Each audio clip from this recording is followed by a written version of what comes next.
नमस्कार, स्वागत है आपका ईटी नाउ स्वदेश पर। मैं हूं आपके साथ पूजा त्रिपाठी और मुंबई स्टूडियो से मेरी सहयोगी प्रियंका भी जुड़ चुकी हैं और आप देख रहे हैं खरा सौदा। और इस शो में अगले कुछ घंटे आप बने रहिए हमारे साथ एक्सपर्ट्स जुड़ेंगे जो कि आपको बाजार पर रणनीति सुझाएंगे और साथ ही साथ किन स्टॉक्स पर नजर रखें इस पर भी आगे चर्चा करें। साथ ही साथ अब आज देख लेते हैं सबसे पहले कि बाजार के लिए आज के लिए सबसे बड़े संकेत कौन कौन से हैं। तो अमेरिकी बाजारों पर की बात करें तो कल पहला कारोबारी सत्र था 2024 का अमेरिकी बाजारों के लिए और हमने देखा कि डाउ तो नए शिखर पर पहुंचा लेकिन नैस्डैक में कमजोरी दिखी और वहां पर और जुलाई के बाद सबसे बड़ी वीकनेस थी। गिफ्ट निफ्टी भी 75 अंक नीचे। तो एशियाई बाजारों से संकेत कमजोर है और आज नैस्डैक में जो कमजोरी आई उसका असर टेक शेयरों पर देखने को मिल सकता है। आगे आज बैंकिंग स्टॉक्स भी फोकस में रहेंगे। आरबीआई की डिविडेंड देने पर बैंकों पर सख्ती बढ़ी है। इस खबर का पूरा विश्लेषण भी हम आपके सामने करेंगे कुछ ही देर में। इसके अलावा क्वार्टरली अपडेट भी आने शुरू हो चुके हैं तीसरी तिमाही की और उसके चलते भी आज काफी सारे स्टॉक्स फोकस में रहेंगे। पीएनबी वेदांता की बात करें तो वहां पर अच्छे नंबर्स देखने को मिले हैं और डीमार्ट से कमजोर बिजनेस अपडेट आए हैं। तो इसका असर कैसा रहेगा स्टॉक्स पर, इस पर भी हमारी नजर रहेगी। और ट्रांसपोर्टर्स की हड़ताल खत्म हो चुकी है, सरकार से सहमति बन चुकी है। ये एक बड़ी खबर आई है क्योंकि पिछले 2 दिन से हम देख रहे थे कि इसके चलते देश भर में ट्रांसपोर्टर्स की हड़ताल चल रही थी, लेकिन अब उस पर एक अपडेट आया कि सरकार से सहमति बन चुकी है। तो ये है आज के लिए बाजार में सबसे बड़े संकेत। प्रियंका, ग्लोबल मार्केट से अगर बात करें तो संकेत आज काफी मिले जुले से देखने को मिल रहे हैं। किस तरह का अपडेट आ रहा है इस वक्त ग्लोबल क्यू से? देखिए मॉर्निंग पूजा, देखिए हमने 9 हफ्ते की तेजी देखी है यूएस मार्केट्स में। वहां पर भी अब थोड़ा सा ब्रीदर दिख रहा है, लेकिन आप फिर भी देखिए कुछ पॉकेट्स हैं जो रिएक्ट कर रही हैं। आप बैंक्स देखें वहां बहुत स्ट्रांग है। डाउ तो नए लेवल्स पर है, हालांकि थोड़ी सी मजबूती थी, हल्की मजबूती के साथ था, लेकिन एक नए लेवल पर जरूर है। नैस्डैक में जरूर आपको थोड़ी गिरावट दिखी 1.5% की, और नैस्डैक अब भूले नहीं 45% पूरे साल में चला भी है। तो वहां से आपको थोड़ा सा प्रॉफिट टेकिंग देखने को मिली और कुछ इकोनॉमिक इंडिकेटर्स जो है थोड़े से इंच बैक हुए हैं। बॉन्ड यील्ड फिर से वापस बढ़ती हुई दिखाई दे रही है और इनफैक्ट आपको फिर से डॉलर इंडेक्स देखें तो वो 102 के पास पहुंच गया और इसी वजह से आप देख रहे हैं कि ये इकोनॉमिक इंडिकेटर्स हैं जो थोड़े से शायद इक्विटी मार्केट्स को इस वक्त थोड़ा सा वीक कर रहे हैं और शायद बॉन्ड यील्ड आपको इंच बैक हो रही है। एक बार वॉच करना होगा कि ये क्या प्रॉफिट बुकिंग है, माइनर प्रॉफिट बुकिंग है, या फिर एक करेक्शन कुछ दिन के लिए और देखने को मिल सकती है। अभी तो फिलहाल वहां पर जो स्टॉक्स हैं, नैस्डैक लेड स्टॉक्स हैं, वो थोड़े वीक दिखाई दे रहे हैं। इकोनॉमिक इंडिकेटर्स बहुत इंपॉर्टेंट है पूजा इस हफ्ते भी। फेड के जो दिसंबर के मिनट्स थे वो आज बुधवार को रात को आएंगे, यानी कल हमारे सामने वो होंगे। तो हमें एक बार पता चलेगा कि इसी महीने फेड की फिर से एक बैठक भी होनी है।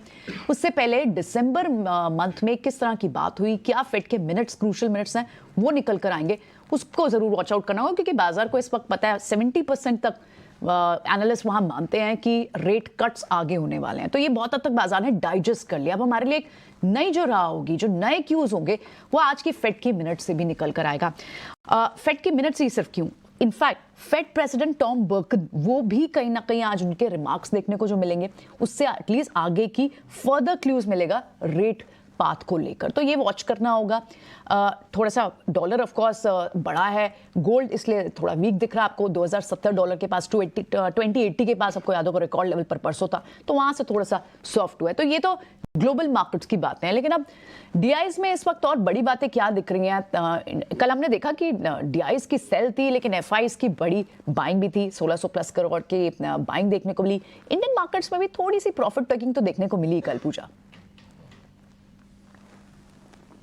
बिल्कुल, इंडियन मार्केट्स में मुनाफा वसूली देखने को मिली और आज भी नज़र टेक शेयरों पर रहेगी क्योंकि हमने देखा, जैसे कि प्रियंका बता रही थी, कि नैस्डैक टूटा है और वहां पर टेक शेयरों में 2 से 6% तक की बिकवाली देखने को मिली है। वजह ये थी कि बॉन्ड यील्ड्स में भी तेजी आई और काफ़ी समय बाद हम एक लगातार एक नरमी का रुख देख रहे थे बॉन्ड यील्ड्स में, लेकिन कल के सेशन में हमने वहां पर भी अच्छी तेजी देखी और जुलाई के बाद की सबसे बड़ी तेजी थी 3.9% के पार जो बॉन्ड यील्ड्स थे वो निकल चुके थे, तो उसका असर हमने कल नैस्डैक पे देखा जहां पर की वीकनेस थी, और सेंटिमेंट लिहाज से उसका इम्पैक्ट हम आईटी स्टॉक्स में भी देख सकते हैं, क्योंकि हम देखते हैं कि जब यूएस में टेक शेयरों में गिरावट आती है, बॉन्ड यील्ड्स में बढ़त होती है, तो उसका असर सेंटिमेंट के लिहाज से कुछ ना कुछ आज आईटी शेयरों पर भी पड़ सकता है। तो आज टेक शेयरों पर भी नज़र रहेगी और वहाँ पर रणनीति क्या होनी चाहिए इस पर भी हम आगे बात करेंगे। लेकिन चलिए,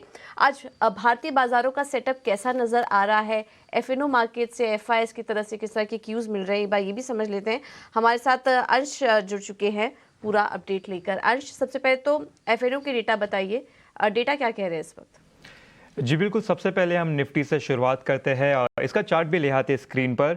अगर आप चार्ट देखें तो निफ्टी दरअसल 21,500 और 21,800 के बीच में ही क्लोज हो रहा है पिछले 5 सेशन से। तो ये एक कंसोलिडेशन बना हुआ है जहां से निफ्टी को बाहर आना ज़रूरी है कोई एक पर्टिकुलर ट्रेंड लेने के लिए, तब तक हम यहाँ पे साइडवेज एक्सपेक्ट कर सकते हैं।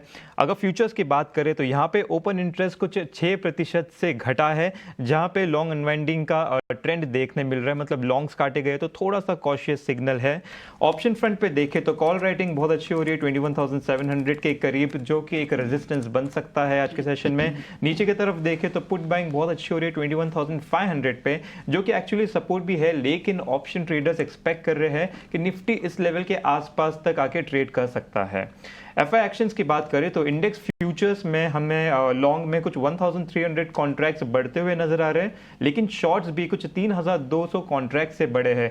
तो नेट टू नेट देखें तो कुछ 1800 कॉन्ट्रैक्ट्स बढ़े हैं नीचे के तरफ, जिसके वजह से FI total long future position भी 68.8% से घटकर कुछ 68% का हो गया है। हम पिछले 5-6 सेशन से देख रहे हैं कि जो ये एफआई लॉन्ग है ये कुछ 68-69% के आसपास ही घूम रहा है, वहां से वापस नीचे आता हुआ दिख रहा है। तो जो 70% का मार्क है वो हम रेजिस्टेंस बोल सकते हैं, क्योंकि वो एक ओवरबॉट रीजन भी है एफआईएस के लिए भी। ओके, 71% आई थिंक हो गया था, वहां से आप देख रहे हैं थोड़ा ट्रेंड रिवर्स होता हुआ दिखाई दे रहा है, हल्का सा। इतना कमा लिया, थोड़ा सा प्रॉफिट टेकिंग भी होगी। और लेकिन बैंक निफ्टी में तो अच्छी खासी कॉल राइटिंग हो रही है ऊपर के लेवल से, तो क्या नीचे की पुट बाइंग भी है, थोड़ा ट्रेंड बदला है क्या यहाँ भी? जी बिल्कुल, कॉल राइटिंग ऊपर की तरफ हो रही है, क्योंकि अगर हम इसका भी चार्ट ले आते हैं स्क्रीन पे, बैंक निफ्टी थोड़े टाइम पहले तक काफी सेशन तक एक 1500 रेंज में फंसा हुआ था, जहां से 27 दिसंबर को, मतलब आज से 4-5 सेशन पहले एक ब्रेकआउट दिया था, लेकिन ये फॉल्स ब्रेकआउट सा था, क्योंकि 3-4 सेशन के बाद ही पिछले सेशन में डिसिसिवली वापस इसी रेंज में आ चुका है। तो ये जो रेंज है ये 48,200 से लेके 46,700 तक, तो इस रेंज से भी बाहर आना जरूरी है निफ्टी बैंक को कोई भी एक पर्टिकुलर डायरेक्शन पकड़ने के लिए। इसका अगर एफएनओ देखें तो ओपन इंटरेस्ट कुछ 11% से बढ़ा है, तो यहाँ हमें शॉर्ट बिल्डअप का ट्रेंड दिख रहा है, जो कि एक नेगेटिव साइन है निफ्टी बैंक के लिए। ऑप्शंस की बात करें तो कॉल राइटिंग हो रही है 48,000 के साइकोलॉजिकल मार्क पे, जो कि एक रेजिस्टेंस बन सकता है, जैसे कि अभी प्रियंका भी बता रही थी। और नीचे के तरफ पुट बाइंग हमें दिख रहा है अराउंड 47,600 के आसपास। तो जो पुट ट्रेडर्स है वो एक्सपेक्ट कर रहे हैं कि निफ्टी बैंक इस लेवल के नीचे आएगा। आज निफ्टी बैंक का ऑप्शन की एक्सपायरी भी है, तो कुछ वॉलेटिलिटी भी एक्सपेक्ट कर सकते हैं मार्केट में। ऑलराइट, ठीक है। सो बैंक निफ्टी पर थोड़ा दबाव देखने को मिल सकता है, हालांकि यूएस में तो आपको बैंक स्ट्रॉन्ग दिख रहे हैं, लेकिन ठीक है, बैंक निफ्टी इंडेक्स पर वॉच करना होगा, एक्सपायरी का ट्रेड है, इसे ध्यान रखना होगा। शुक्रिया अंश, ये दोनों इंडेक्स पर सारी जो अपडेट्स है वो बताने के लिए। चलिए, तो ये तो इनिशियल अपडेट्स हैं जो कल के डेटा से अंश निकालने, लेकिन अब इस बेसिस पर हमारे टेकीज आज स्ट्रैटेजी क्या बना रहे हैं। हमारे पैनल पर संतोष मीना, सोनी पटनायक दोनों आ चुके हैं और उनसे बात करते हैं। Morning to both of you.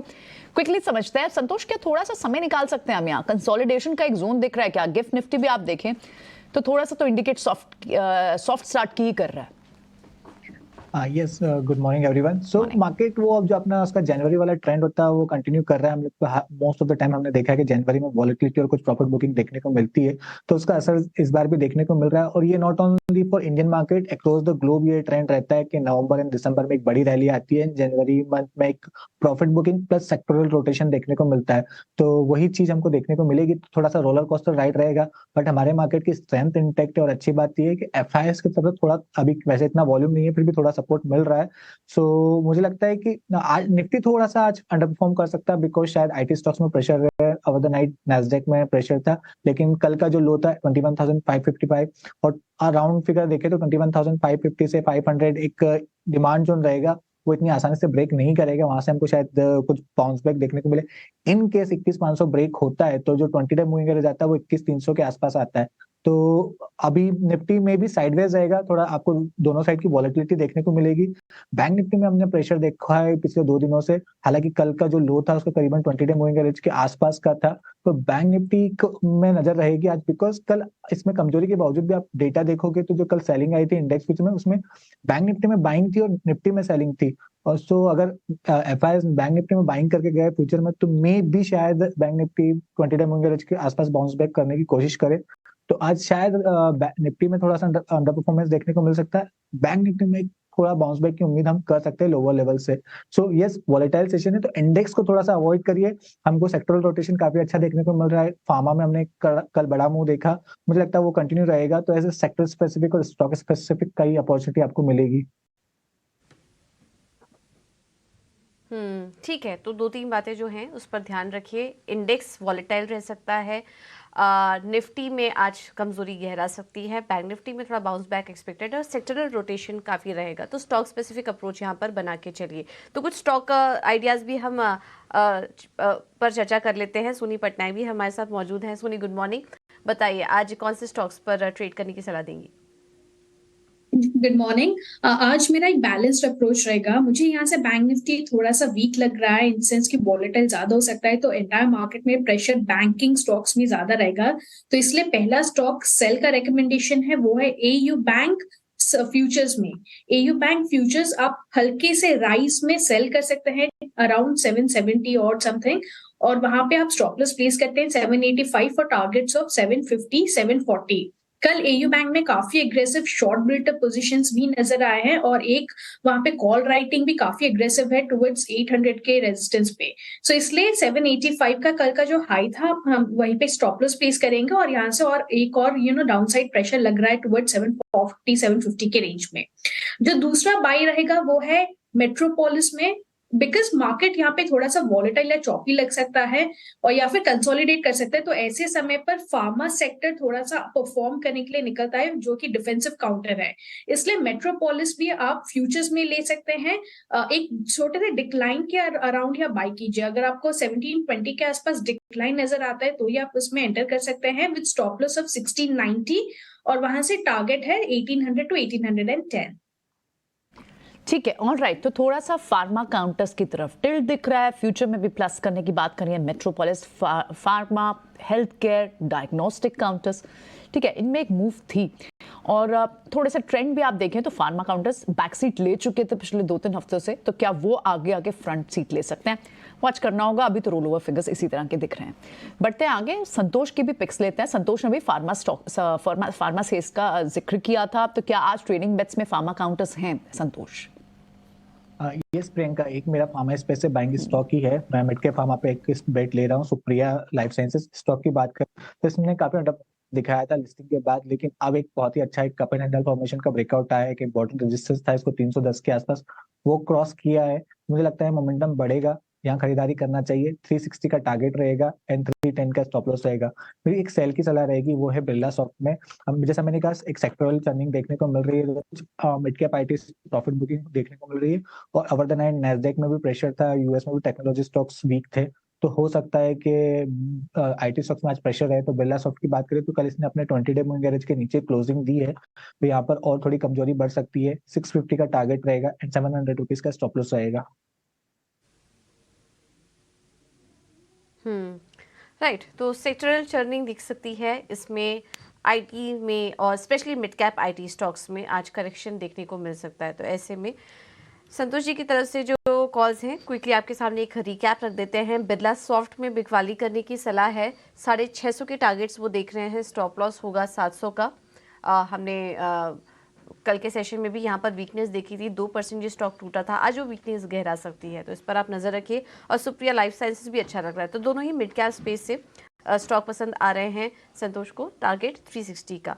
और सोनी ने जहाँ पर खरीदारी करने की सलाह दी है उसमें पहला है एयू स्मॉल फाइनेंस बैंक।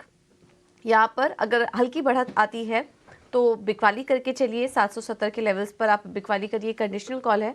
750 740 के लेवल्स तक यहाँ पर करेक्शन देखने को मिल सकता है। स्टॉप लॉस होगा 785 का एयू स्मॉल फाइनेंस बैंक के लिए। और दूसरा कॉल है मेट्रोपोलिस पर, यहाँ पर बिकवाली करने की सलाह है उनकी तरफ से 1800 के टारगेट के लिए। स्टॉप लॉस होगा 1690 का। तो ये सलाह है। आज काफ़ी मिक्स्ड व्यूज़ निकल कर आ रहे हैं और एक खरीदारी एक बिकवाली की सलाह दोनों ही एक्सपर्ट की तरफ से। आगे कुछ और भी हम ट्रेडिंग आइडियाज़ आपके सामने रखेंगे, लेकिन इस बीच कुछ और स्टॉक्स पर भी चर्चा कर लेते हैं। कुछ ही देर में हमारे साथ शरद भी मौजूद होंगे जो कि आपको सलाह देंगे, जो कि खबरों वाले शेयर्स पर भी बात करेंगे।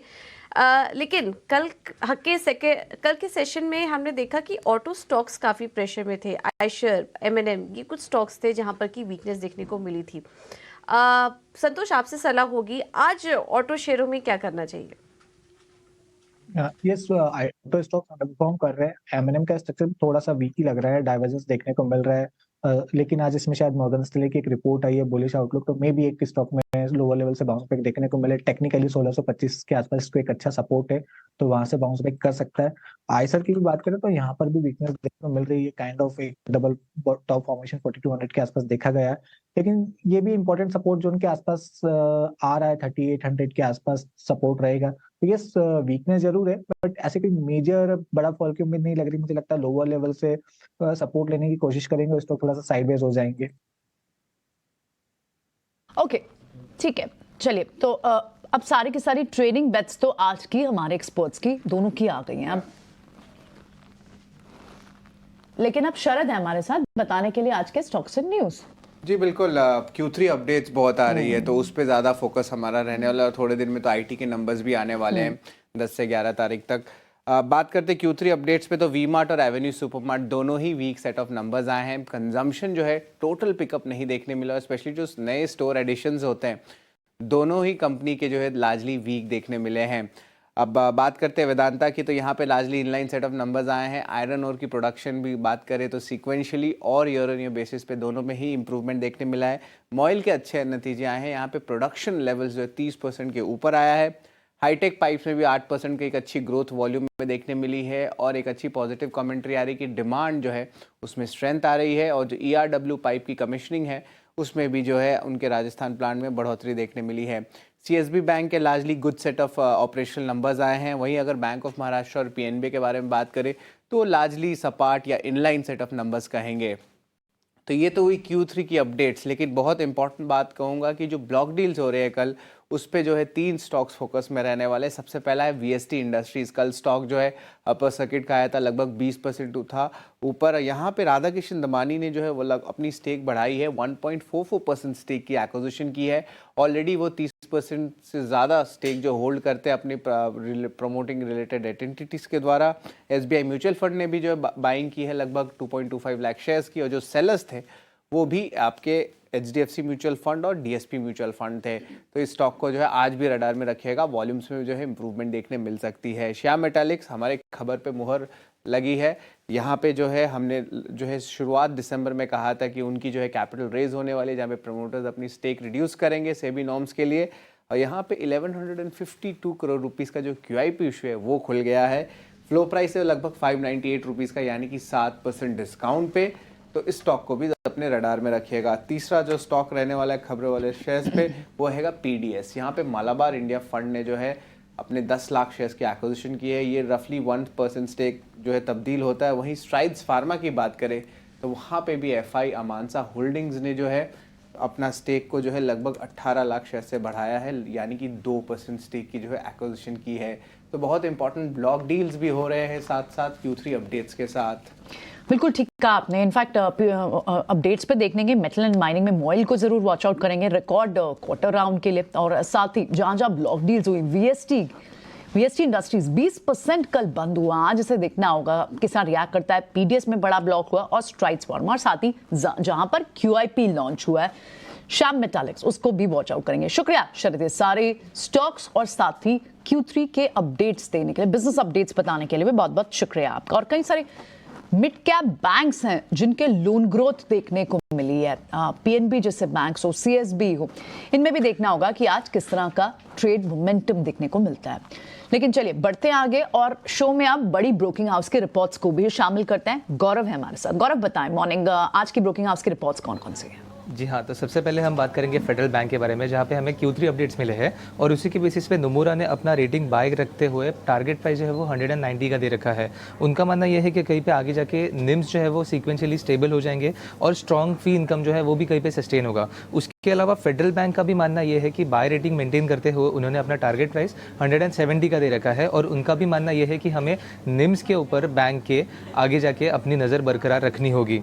उसके अलावा हम बात करते हैं उत्कर्ष स्मॉल फाइनेंस बैंक पे, जहाँ पे आईसीआईसीआई ने अपना इनिशिएट किया है बाय रेटिंग के साथ और टारगेट प्राइस दे रखा है 70 रुपीज़। तो उत्कर्ष स्मॉल फाइनेंस बैंक का एक अच्छा ट्रैजेक्टरी हमें देखने को मिला है हाई ग्रोथ के ऊपर और उनका प्रेजेंट जो है वो भी अच्छे ग्रोथ के स्टेज में है। उसके अलावा ये बैंक काफ़ी एक्सपीरियंस्ड है अपना ग्रोथ मेंटेन रखते हुए और अपना एसेट क्वालिटी भी मेंटेन रखते हुए, और इसीलिए आईसीआईसीआई कहीं पे बुलिश होते हुए दिख रहा है उत्कर्ष स्मॉल फाइनेंस बैंक पे। चलिए हम आगे हम बात करते हैं महिंद्रा एंड महिंद्रा फाइनेंस पे, जहाँ पे सिटी ने भी अपना बाय रेटिंग मेंटेन करते हुए टारगेट प्राइस 350 का दे रखा है। इसमें भी हमें कोई क्वार्टरली अपडेट्स मिले थे और उसके हिसाब से सिटी का मानना यह है कि कलेक्शन एफिशिएंसी जो अच्छी हुई है 98% है, वो कहीं पे पॉजिटिव है बैंक के लिए और एसेट मिक्स जो है वो आगे जाके सुधारने वाला है और इसीलिए प्रॉफिटेबिलिटी में हमें सुधार देखने को मिल सकता है। उसके अलावा हमारे पास है एवेन्यू सुपरमार्ट, जहाँ पे मॉर्गन स्टैनली ने अपना ओवरवेट मेंटेन करते हुए टारगेट प्राइस जो है वो 4471 का दे रखा है और उनका मानना यह है कि नेटवर्क एक्सपांशन जो है Q4 में वो काफ़ी क्रूशियल रहेगा एवेन्यू सुपरमार्ट मतलब डीमार्ट को लेके, और इसीलिए उन्होंने अपना टारगेट 4471 पे बरकरार रखा है।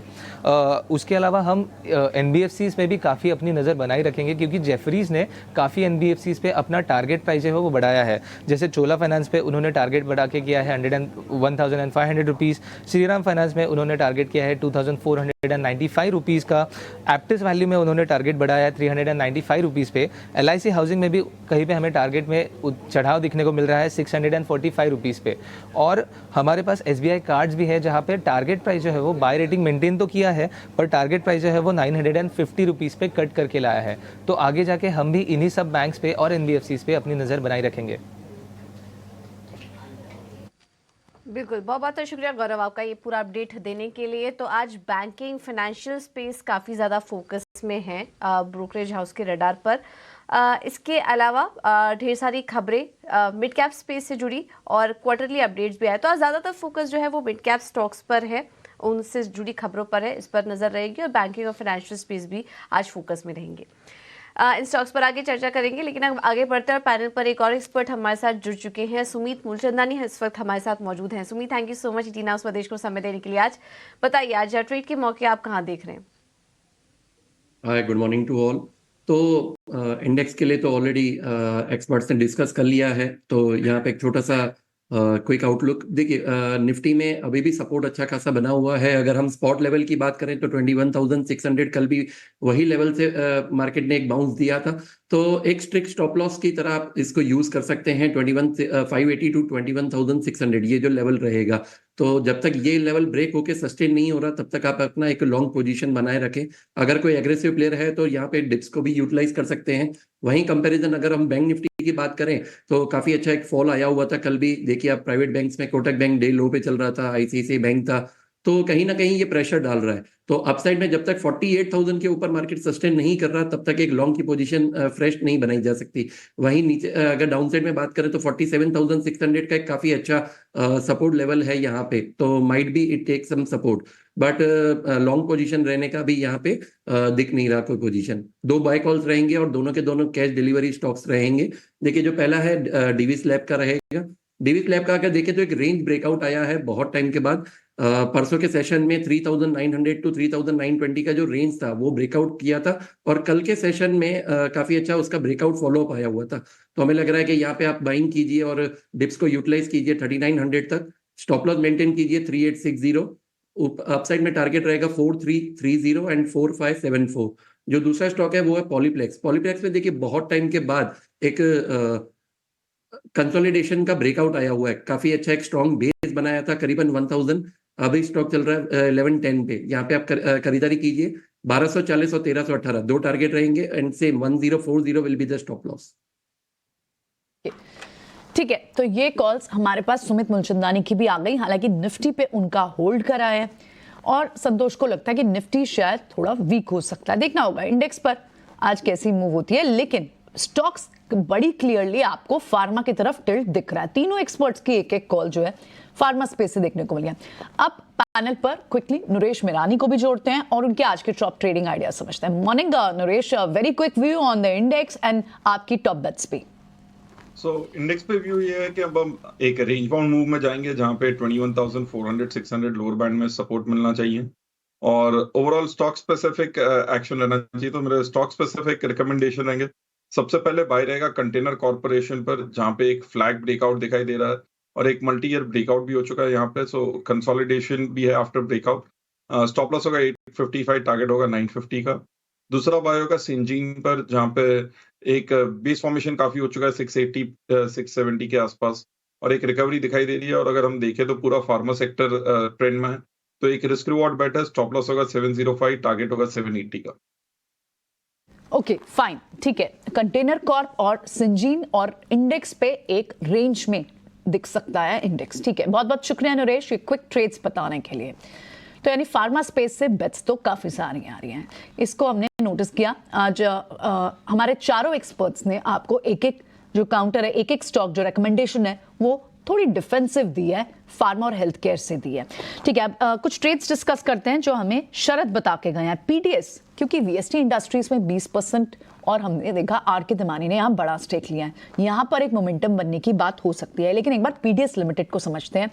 कल ये 2.5% नीचे था, या मालाबार इंडिया ने फंड बाइंग देखने को मिली है। तो क्या पीडीएस में इस न्यूज का ज्यादा बड़ी नहीं है, 10 लाख शेयर है, लेकिन क्या एक पॉजिटिव मोमेंटम देखने को मिल सकता है इस स्टॉक में? संतोष क्विकली बताएं, क्या यहाँ ट्रेड दिखता है? यस प्रियंका, इसका चार्ट स्ट्रक्चर काफी अच्छा था, हमने एक बड़ी तेजी देखी थी, उसके बाद स्टॉक करेक्ट हुआ और कल का जो लो है exact 50 day moving average 100 day moving average के आसपास है, तो रिस्क रिवॉर्ड फेवरेबल है।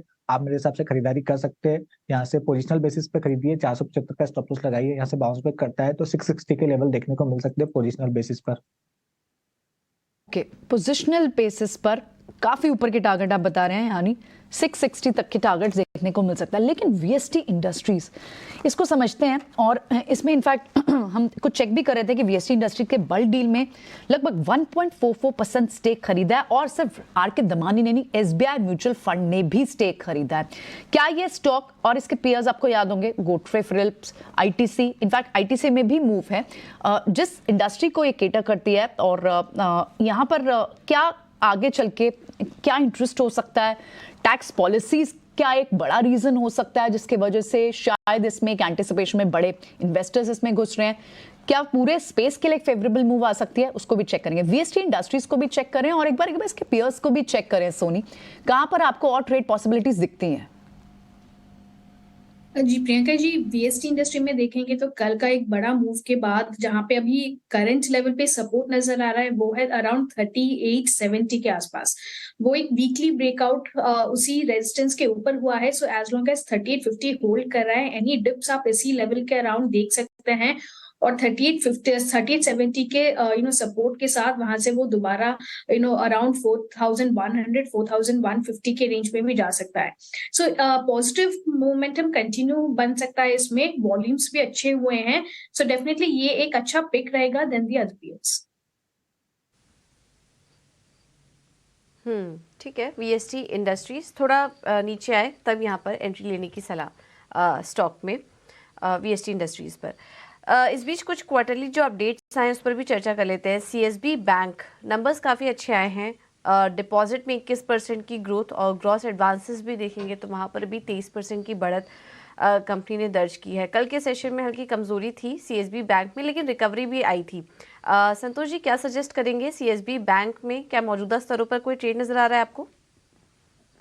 यस, सीएसबी बैंक का स्ट्रक्चर अच्छा है, stock continuously higher highs higher lows बना रहा है, एक फ्लैग फॉर्मेशन का ब्रेकआउट भी है और अपने ऑल टाइम हाई पर ट्रेड कर रहा है। तो यहाँ स्ट्रक्चर के हिसाब से बाइंग करना चाहिए। आप नीचे स्टॉप लॉस लगाइए 400 रुपए का, ऊपर में पहला टारगेट जो रहेगा 440 रुपए का, 440 क्रॉस करता है तो 470 रुपए तक की भी अपसाइड देखने को मिल सकती है।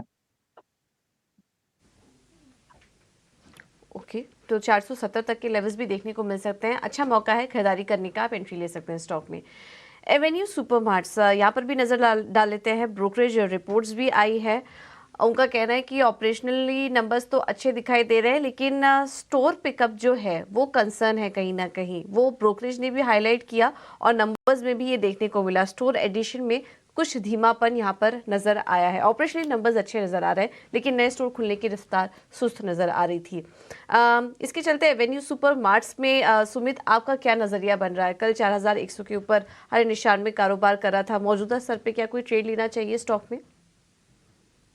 मैं यहाँ पे थोड़ा सा वेट करना चाहूंगा। देखिए 4150 से 4200 का जो जोन है वहां पे स्टॉक ने ऑलमोस्ट 3 से 4 बार रिजेक्शन लिया हुआ है, और अगर यहाँ पे हम चार्ट स्ट्रक्चर देखें तो 4200 के ऊपर अगर ब्रेकआउट दे रहा है तो ये इन्वर्टेड हेड एंड शोल्डर्स का भी ब्रेकआउट आएगा।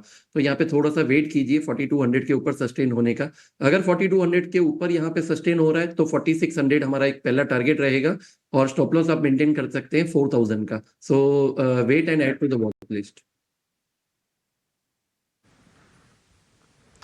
बिल्कुल, तो अभी एवेन्यू सुपरमार्ट्स में वेट एंड वॉच की रणनीति अपनाइए। लेकिन चलिए अब आगे बढ़ते हैं और रुक करते हैं एक बहुत ही अहम खबर का, जो कि हमने शो के शुरुआत में भी हाईलाइट किया था। बैंकिंग स्टॉक्स पर आज फोकस रहेगा, क्योंकि आरबीआई ने बैंकों के जो डिविडेंड को लेकर नियम है वो सख्त कर दिए हैं, नया ड्राफ्ट जारी किया है। इन नियमों में क्या खास है, जानते हैं अंकुर मिश्रा से। अंकुर, बताइए। जी, रिजर्व बैंक ऑफ इंडिया ने एक नया प्रपोजल दिया है, और ये है बैंकों के डिविडेंड डिक्लेयर करने के। न सिर्फ बैंक बल्कि स्मॉल फाइनेंस बैंक, आरआरबीज, इन सबको नए नियमों के तहत ये जो डिविडेंड डिक्लेरेशन है करना होगा। हालांकि अभी ये सिर्फ एक ड्राफ्ट सर्कुलर है और इस पर जो कमेंट्स हैं वो मांगे गए हैं, और जो इम्प्लीमेंटेशन टेंटेटिवली बताया गया है वो FY25 से होगा। मतलब इस साल कोई, इस वित्त वर्ष में कोई असर नहीं पड़ने वाला है। ये अगर हम यहाँ पे महत्वपूर्ण बिंदुओं पर ध्यान दें तो सबसे जरूरी है जो नेट एनपीए का क्राइटेरिया, उसको घटाकर 6% कर दिया है। तो यहाँ पे थोड़े स्ट्रिक्टर नॉर्म्स हैं, क्योंकि पहले के जो नियम थे वहां पे 7% तक की रियायत थी। अगर कोई लेंडर यहाँ पे डिविडेंड डिक्लेयर करता है तो मिनिमम नेट एनपीए 7% तक हो सकता था, लेकिन अभी उस सीलिंग को 6% कर दिया गया है। इसी तरीके से अगर आप कैपिटल रेशियोज की बात करें तो सेंट्रल बैंक का यही कहना है कि आपको मिनिमम कैपिटल रिक्वायरमेंट जो है वो पूरा करना होगा, वो भी 3 साल के बेसिस पे अगर डिविडेंड शेयर होल्डर्स को देना है। तो ये सारे जो नए नियम लाए गए हैं वो अभी जो एग्जिस्टिंग नॉर्म्स हैं उसके हिसाब से है, क्योंकि आपको हम याद दिला दें कि पीसीए में भी जो नियम प्रेस्क्राइब किए गए थे वहां पे भी 6% नेट एनपीए की सीलिंग है। तो उन्हीं सारे नियमों को ध्यान में रखते हुए ये जो ड्राफ्ट सर्कुलर है वो जारी किया गया है, और इम्प्लीमेंटेशन इसका इस साल नहीं होना है बल्कि FY25 में संभव है। और वो और सब जो डिपेंड करेगा वो स्टेक होल्डर्स किस तरीके से कमेंट करते हैं, और फाइनली ये जो ड्राफ्ट सर्कुलर है वो नियमों में बदल सकता है। ओके, ड्राफ्ट सर्कुलर है, इंप्लीमेंटेशन इस साल नहीं है, लेकिन स्टॉक्स रिएक्ट करने लग जाते हैं, स्पेस को लेकर उस पर रिएक्शन शुरू हो जाते हैं। शुक्रिया अंकुर, ये पूरी खबर हमें समझाने के लिए। इसे आगे डिस्कस भी करेंगे। पहले शो में फंडामेंटल एक्सपर्ट को भी जोड़ लेते हैं। पार्थिव शाह है हमारे साथ। पार्थिव, मॉर्निंग। आपके साथ पहली बार बात हो रही है 2024 में, तो wishing you very happy New year. Quickly मुझे कुछ स्टॉक्स आपके साथ डिस्कस करने थे, उसमें से एक M&M फाइनेंस भी है। क्या इसका पीक हो चुका है? वर्स्ट ऑफ द टाइम ये देख चुका है स्टॉक। 3 ब्रोकिंग हाउस की रिपोर्ट्स हैं जिसमें से सबके जो वरीज हैं कि डिसबर्समेंट लगातार आपको वीक दिख रही है, लास्ट मंथ में भी इसी तरह की देखने को मिली है, और जिसके चलते स्टॉक को लगातार डाउनग्रेड्स या फिर इक्वल वेट से अंडरवेट की अब रिकमेंडेशंस मिल रही हैं। आपका क्या व्यू है? गुड मॉर्निंग प्रियंका, आपको हमारे सब बाकी सब एंकर्स को, पैनलिस्ट को और व्यूअर्स को wishing a very very happy New Year. आशा करते हैं कि ये नया साल हमारे सबके लिए बहुत अच्छा, हेल्दी और वेल्दी रहे। M&M फाइनेंशियल की अगर मैं बात करूं तो ये एक परफेक्टली सिक्लिकल स्टॉक है। मैं ऐसा इसलिए बोल रहा हूँ क्योंकि M&M फाइनेंशियल का ज्यादातर डिसबर्समेंट है, हम जानते हैं कि रूरल सेगमेंट से आता है, और हमने हमेशा देखा है कि 2-3 क्वार्टर्स ये कंपनी जब शानदार रिकवरीज दिखाती है in terms of collections, in terms of disbursements, in terms of अच्छे NPL लेवल्स, उसके बाद हम देखते हैं कि हमेशा जब भी रूरल में कोई भी वीकनेस आती है या तो मॉनसून डिलेड होता है तो हम देखते हैं कि ये कंपनी के जो NPLs है वो बढ़ जाते हैं, डिसबर्समेंट्स कम हो जाते हैं, और company again starts focusing on cleaning the balance sheet. और पास्ट में उन्होंने लोअर लेवल्स पे राइट्स इशू भी किए थे, उसके बाद इन्वेस्टर्स को अच्छे रिटर्न्स मिले थे। समहाउ ऐसा लग रहा है कि ये एक जो एनबीएफसी है from the Mahindra and Mahindra group, it is not able to scale to the level जो उसके दूसरे पीयर्स ने, क्योंकि काफी पुरानी कंपनी है। तो मतलब ये कंपनी में हम इन्वेस्टर्स को यही सलाह देते हैं कि जब भी इसमें सिक्लिकल लो होता है या तो बैलेंस शीट जब बिगड़ता है, तब आप इसमें इन्वेस्ट करें और एक पोजिशनल ट्रेड की बेट बनाए एट द बेस्ट। यहाँ से मुझे बहुत री रेटिंग ऐसा मेरे को संभवतः कम लग रही है। बिल्कुल, सिक्लिकल स्टॉक है ये, कुछ कंसर्न्स आपने भी बताए पार्थिव, तो अब टेक्निकली करना क्या चाहिए? क्या ये एक शॉर्ट का कैंडिडेट है यहां से सुमित?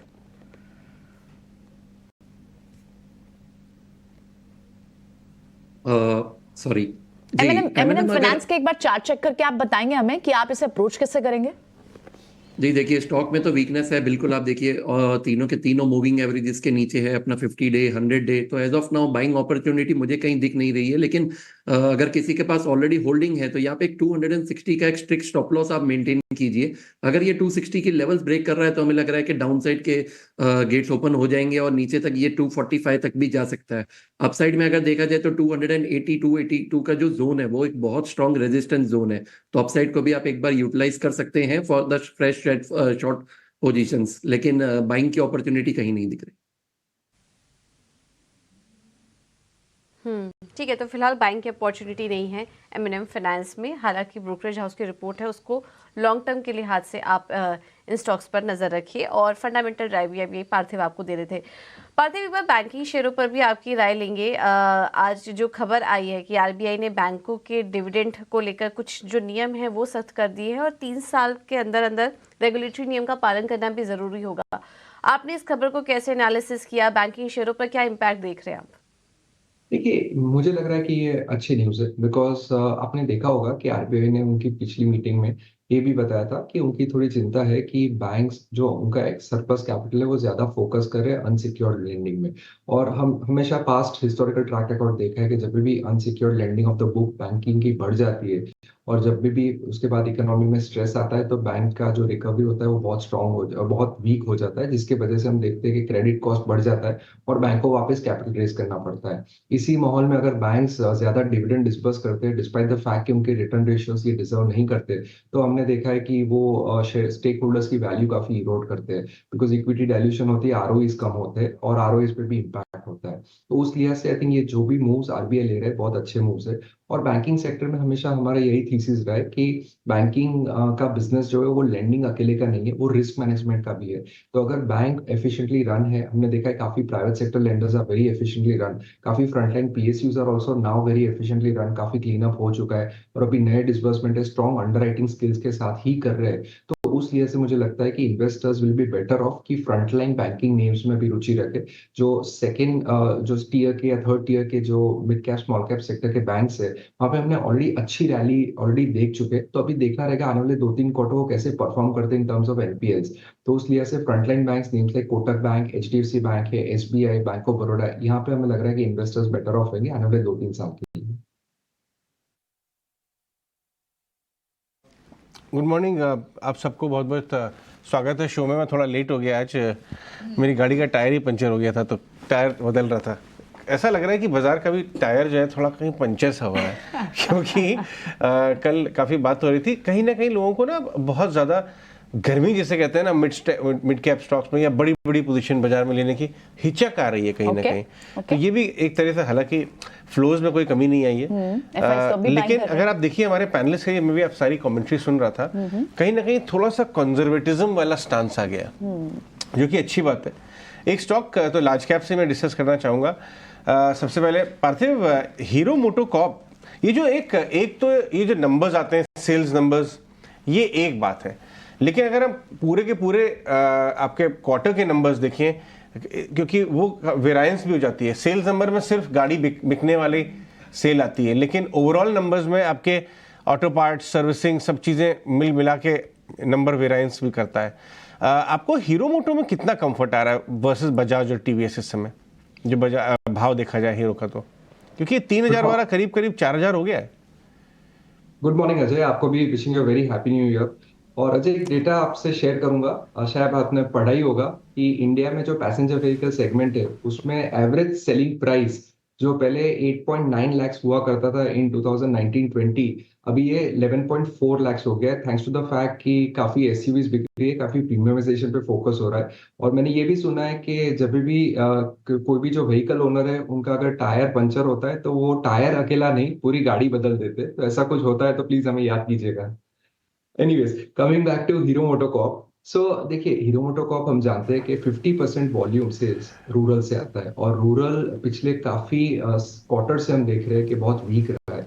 और यही वजह है कि टीवीएस मोटर्स जिसने अर्बन में बहुत अच्छा मार्केट शेयर गाना किया है और उनका जो रूरल प्रेजेंस है वहाँ पे भी काफी स्टेबिलिटी रही है, तो it has been outstanding performance. और वहाँ पे उन्होंने मार्जिन भी इंक्रीज किए, गोज टू शो के उनकी प्रीमियमाइजेशन स्ट्रैटेजी बहुत अच्छी तरह से काम कर रही है। Same is the case with Bajaj auto, despite the fact कि एक्सपोर्ट्स थोड़े टेपिड रहे लेकिन उन्होंने डोमेस्टिक मार्केट में काफी अच्छी कामगिरी की है। And both of them have done well at the cost of Hero MotoCorp, because Hero MotoCorp में काफी टाइम से हम देख रहे हैं there are lack of good quality launches जिसने शानदार बुकिंग्स दिखाई हो, शानदार प्रॉफिटेबिलिटी दिखाई हो। डिस्पाइट दैट हीरो मोटोकॉर्प का stock has inched up because rural में जो रिकवरी है वहां पे काफी ग्रीन शूट्स दिख रहे हैं। तो मुझे लग रहा है वैल्यूएशन कंफर्ट है, डिविडेंड यील्ड कंफर्ट है। आगे जाते हैं अगर रूरल सेगमेंट पिकअप करता है तो मुझे लग रहा है कि यहाँ से Hero MotoCorp as compare to उसके दूसरे दो पीयर्स है काफी अंडर वैल्यूड है, तो यहाँ पे 15 to 20% जितनी रैली बन सकती है। 15 to 20% की रैली बन सकती है। इसको वैसे भी ये बहुत अच्छी बात बोलती पार्थिव ने कि हीरो मोटोकॉर्प को आपको एक एफएमसीजी कंपनी की तरह भी देखना चाहिए। जितना इनका डिस्ट्रीब्यूशन है, जितना इनका सेल्स रूरल से आता है, ये डाबर मैरिको से बहुत ज़्यादा डिफरेंट नहीं है, सिर्फ कैटेगरी डिफरेंट है। तो अगर वहाँ पे हल्की हल्की रिबाउंड आ रही है, 5-7 क्वार्टर में लोगों को कंफर्ट मिल रहा है वहाँ पे, फर्क सिर्फ इतना है कि ये थोड़ा चला हुआ स्टॉक है। ये एक बार 20-25% चल चुका है, बट टीवीएस बजाज या कंपैरिजन में कम चला है। तो शायद यहाँ पे थोड़ी सी गुंजाइश बन सकती है। संतोष, मेरा एक क्विक चार्ट चेक भी दे दीजिए, कितने लेवल पे एंट्री करें इसमें हीरो में। जी, हीरो मोटो का चार्ट स्ट्रक्चर काफी अच्छा है। आप चार्ट देखोगे ना तो 2017 के लेवल को अब बड़े दिनों बाद क्रॉस किया है, मतलब आप देखो तो 6-7 साल का कंसोलिडेशन से बाहर आ रहा है। तो जब भी स्टॉक ऐसे लेवल क्रॉस करता है तो बड़ी तेजी आती है। हालांकि अभी करंट लेवल पे इतना आपको लगेगा कि लोअर लेवल से काफी चल चुका है तो कुछ पुल बैक भी आ सकता है, बट कोई भी पुल बैक आता है तो मेरे हिसाब से खरीदारी के रूप में देखना चाहिए। तो थोड़ा सा लंबा नजरिया रखोगे तो मुझे लगता है इसमें और बड़ी तेजी देखने को मिल सकती है। 30-40 जो पृथ्वी जी ने कहा 15-20% की, मुझे लगता है इससे भी ज्यादा देखने को मिल सकती है। नीचे अब मुझे लगता है जो 3800 का जो लेवल है एक अच्छे बेस का काम करेगा। ओके, ठीक है। तो चलिए, यहाँ तो आप इसका मतलब एक्यूमुलेशन होनी चाहिए, डिप्स पर बाय होना चाहिए, जिस तरह से टेक्निकल चार्ट्स आप बता रहे हैं और पार्थिव फंडामेंटल व्यू बता रहे हैं। लेकिन कुछ और स्टॉक्स भी डिस्कस करते हैं, मेटल एंड माइनिंग से स्पेशली मॉइल को डिस्कस करते हैं। हालांकि वेदांता की भी आप देखें, वहां पर भी इनकी जो माइंड मेटल प्रोडक्शन की फिगर्स आई हैं वो बहुत हद तक इनलाइन रही हैं, पर मॉइल के तो बहुत ही अच्छे नंबर थे। रिकॉर्ड मंथली प्रोडक्शन था दिसंबर में, 31% की ग्रोथ देखने को मिली। मॉइल पर क्या एक पॉजिटिव इंपैक्ट होगा आज? सोनी लेना चाहिए इसे? जी डेफिनेटली प्रियंका जी, यहाँ पे हम देखेंगे तो मॉइल का कल का जो क्लोजिंग हुआ है वो 10 और 20 EMA के ऊपर ही हुआ है। सो जब तक 305 का एक सपोर्ट मेंटेन रहता है आज के डे में, एक उसका रेजिस्टेंस है ऊपर की तरफ 320 को वो ब्रेक करने के अटेम्प्ट जरूर करेगा। अबव 320 उसका एक बार रेजिस्टेंस ब्रेक हो जाएगा तो वो टुवर्ड्स 335 के लेवल तक जाएगा। सो एक वेट एंड वॉच की एक सलाह रहेगी, 320 के अगर रेजिस्टेंस को ब्रेक करते हैं तो उसके ऊपर ही आप एंटर कर सकते हैं फॉर टारगेट ऑफ 335 के रेंज में, एंड देन वहां पे आपको एक छोटा सा स्टॉप लॉस प्लेस करना होगा टुवर्ड्स 310। ठीक है, ऑलराइट, ये तो टेक्निकल चेक हुआ मॉइल पर। लेकिन एक बार अब मिड कैप बैंक्स को भी डिस्कस करते हैं। कई जगह पर बिजनेस अपडेट्स आए हैं, बैंक ऑफ महाराष्ट्र के आए हैं, CSB के आए हैं और PNB के। लेकिन पार्थिव, एक ट्रेंड जो मेजर दिख रहा है, कहीं ना कहीं मिड कैप बैंक्स में आपको वॉल्यूम ग्रोथ तो दिख रही है, डिपॉजिट ग्रोथ तो क्लियरली दिख रही है, डिपॉजिट एडवांसेस बढ़े हैं इनफैक्ट YoY। इनमें से सबसे प्रिफर्ड काउंटर्स कौन सा होगा जिसे आप ट्रैक कर रहे हैं? अगर बैंक ऑफ महाराष्ट्र के नंबर्स देखे तो प्रोविजनल नंबर्स देखे तो they are definitely looking very interesting. सतत ये जो बैंक है उसकी बुक वैल्यू अभी बढ़ रही है, और जिस तरह से इन्होंने डिसबर्समेंट्स भी दिखाए और अंडर राइटिंग स्किल्स दिखाए, तो मुझे लग रहा है कि यहाँ पे वैल्यूएशंस बहुत ही कंफर्टेबल है। नो डाउट हम लोग जो स्टार्टिंग ऑफ द शो में डिस्कस कर रहे थे कि थोड़ा आरबीआई को रिस्क का चिंता है in terms of the entire banking sector, तो उस लिहाज से कैसे ये बुक डेवलप होती है बैंक ऑफ महाराष्ट्र की, वो देखना जरूरी रहेगा। सो मुझे लग रहा है कि आने वाले 2-3 क्वार्टर तो कोई एनपीएल में स्पाइक नहीं होने चाहिए, लेकिन bank of Maharashtra out of the counters मुझे लग रहा है कि अच्छा है, कासा का ग्रोथ है, थोड़ा कम हुआ है लेकिन I think that is fine. 50% CASA still very healthy, तो स्प्रेड्स अच्छे मेंटेन रहेंगे, नीम्स भी मेंटेन रहेंगे, disbursements I think around 12 to 15% का ग्रोथ दिखाता है, तो मुझे लगता है बहुत ही चीप अंडर वैल्यू स्टॉक है। ओके ये मैं एक बार वापस से पार्थिव के पास जाना चाहूँगा क्योंकि ये फंडामेंटल व्यू है थोड़ा, उसके बाद सुमित से चार्ट लेंगे। ये क्योंकि ये रिसेंटली लिस्टेड कंपनी है IREDA। एक तरफ तो IREDA बहुत तेज़ी से 30 रुपये वाला 120 पर टॉप किया हाल ही में पार्थिव, लेकिन देखिए दोनों साइड बहुत स्ट्रॉन्ग आर्ग्यूमेंट है। शॉर्ट में बोलते हैं कि ये इतनी फास्ट चल गया IREDA, जो प्योर प्ले रिन्यूएबल अपना फाइनेंसिंग कंपनी है, कि इसके सामने ऑलरेडी चले हुए REC PFC सस्ते लगने लगे, तो उसके बाद वो फॉलो अप बाइंग दिखाई दी। एक आर्ग्यूमेंट ये है। दूसरा ये है कि साहब काफ़ी चल गया है ये, और इसकी प्रॉफिट, इनफैक्ट आज फिलिप कैपिटल ने भी एक इनिशिएटिव किया सेल 80 रुपये का टारगेट वगैरह वगैरह, और ये करेक्ट हुआ भी। मुझे याद है कि संतोष मीना ने बहुत अच्छा इसके ऊपर ट्रेडिंग करवाई थी। 96-97 पे था जब उन्होंने कहा था खरीद लीजिए यार। हाँ 96 पे दिलवाया, 97-98 तक गया था, लेकिन ये 120-25 वाला भाव शायद इमीडिएट नियर टर्म में ना दिखाए। बट इसका मामला ये भी एक टेक्निकल बात जो ध्यान रखने की जरूरत है कि इसके अंदर एक दूसरा कोई OFS आने वाला नहीं है। इन्होंने एक साथ 25% बेचा है सरकार ने। क्या होता है कि कई बार PFC OFS का डर रहता है। अब ये 25% बेचने के बाद जल्दी में तो नहीं आने वाली सप्लाई, और बाजार में जितना ही माल आया वो कॉर्नर हो गया। वो सब फंड्स ने, सब अच्छे फंड्स ने, समझे हुए लोगों ने, तभी वो 30 वाला 50 पे लिस्ट हो गया, 50 वाला 120 गया रही। तो इस भाव पे अगर मैं रखे हुआ हूँ, मैंने सही टाइम पे लिया है इसको, तो मैं क्या करूं, या मैं लेना चाहता हूं तो क्या करूं?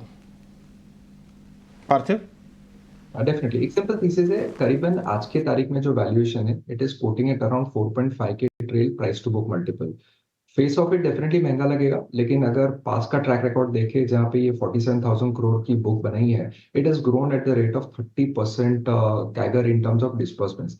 अगर अपन अज्यूम करते हैं कि ये जो ग्रोथ रेट है मेंटेन रहता है, बिकॉज मुझे डाउट नहीं है शायद एक साल जब इलेक्शन है तब शायद थोड़ा डिस्बर्समेंट्स कम हो सकता है, लेकिन उसके बाद जिस तरह के गवर्नमेंट के टारगेट्स है इन दी रिन्यूएबल एनर्जी स्पेस, मुझे लग रहा है कि capital shortfall will be a big concern. तो तब जाके REC PFCs of the world या तो इवन IREDA है, जहां पे ज्यादातर फोकस उनकी बुक है वो रिन्यूएबल सोर्सेज ऑफ एनर्जी के लिए बढ़ा रहे, तो मुझे लग रहा है 30% growth is easy to pencilling for the next 3 years। अगर ये 30% का ग्रोथ में इवन बुक वैल्यू में भी पेंसिलिंग करता हूँ, तो FY26 के बेसिस पे जो काफी लंबा समय है, it is quoting at around 2 times forward. तो मतलब it is quite price to perfection, ऐसा नहीं है कि ये प्राइस टू परफेक्शन नहीं है। और हमने देखा है पास्ट में ये कंपनी को NPL के इश्यूज थे, वो उसमें इंप्रूवमेंट दिखाई थी, इसलिए अभी कोई रिस्क ले सके ऐसी गुंजाइश नहीं है कि आगे जाते अगर कोई भी डिफॉल्ट रहता है, कोई भी लोन्स में या तो क्रेडिट कॉस्ट बढ़ता है, तो मुझे लगता है कि ये ज्यादा एक्सपेंसिव लगेगा on the face of it. तो रिस्क रिवॉर्ड यहाँ पे मुझे लग रहा है इतना फेवरेबल नहीं है, लेकिन मार्केट फ्रेंजी है, लो फ्लोट है, कहीं पे भी जा सकता है, लेकिन जिसके पास इसके शेयर्स लोअर लेवल्स पे है वो थोड़ा प्रॉफिट टेकिंग करके बाकी की पोजीशन रख सकते हैं, लेकिन नई एंट्री पॉइंट यहाँ पे हम लोग सजेस्ट नहीं। ओके, अच्छा बोला आपने। चलिए आगे बढ़ते हैं और हम बात करते हैं एक ऑटो एंसिलरी कंपनी की। हम आपको कल से इस बारे में बता रहे थे, हम काम कर रहे थे इस पर, लेकिन अब हमें काफ़ी पुष्टि मिल रही है हमारी खबर पे। वो ये है कि संवर्धन मदरसन और मदरसन सुमी, वो जो पार्टनर्स रहे हैं काफ़ी टाइम से, वहाँ पे एक ट्रांजैक्शन चल रहा है। शायद शरद हमारे साथ आए हैं और वो पूरी खबर लेके हमारे साथ इस समय जुड़ रहे हैं। बताइए शरद, क्या एक्सक्लूसिव लेके आए स्टोरी में? जी बिल्कुल, इम्पॉर्टेंट डेवलपमेंट आ रहा है यहाँ पे, और यहाँ पे 2 कंपनीज है जो फोकस में रहेंगे। एक तो है संवर्धना मदरसन इंटरनेशनल, जिसको हम समिल कहते हैं, और दूसरा है मदरसन सुमी वायरिंग। यहाँ पे जो है हमारे सोर्सेस से पता चल रहा है कि जो प्रमोटर सुमिटोमो ग्रुप है वो लाइकली एग्जिट करने वाले इन दोनों एंटिटीज से, सामिल का भी और दूसरा मदरसन सुमी वायरिंग का भी। अब इसमें ऑलरेडी जो बैंकर्स हैं ऑलरेडी अपॉइंटेड हो चुके हैं, और यहाँ पे लाइकली है कि सामिल में अपनी स्टेक को वो पहले बेचेंगे, उसके बाद मदरसन सुमी वायरिंग को। ऑलरेडी हम देखें तो पिछले 3 या 4 क्वार्टर में जो प्रमोटर आइडेंटिटी थी, इन दोनों ही कंपनीज़ में जो है अपनी स्टेक को वो कम ऑलरेडी कर रहे थे। अगर स्टेक की वैल्यू के बारे में बात करें तो प्रमोटर सुमिटोमो का लगभग 14% स्टेक सामिल में है, जिसका करंट मार्केट कैप वैल्यू लगभग 10,000 करोड़ का आता है। और वही अगर हम बात करें मदरसन सुमी वायरिंग का, तो इनका लगभग 25% स्टेक है, जिसका जो वैल्यू आता है लगभग 6,800 करोड़ रुपए का। तो इंटरेस्टिंग डेवलपमेंट है यहाँ पे, और एक ओवरऑल एक एग्जिट हो रही है। तो ये जो है बाजार को जो बहुत इंपॉर्टेंट रहने वाला है इस ऑटो एंसिलरी स्टॉक के लिए। इंपॉर्टेंट खबर, मदरसन सुमी और संवर्धन मदरसन, जिसे समिल कहते हैं, दोनों के ऊपर आप ध्यान रखिए। पहले ट्रांजैक्शन समिल में हो सकता है, 106 रुपए का भाव है, 110.15 की खबर हम सुन रहे हैं, इस पर ये ब्लॉक हो सकता है।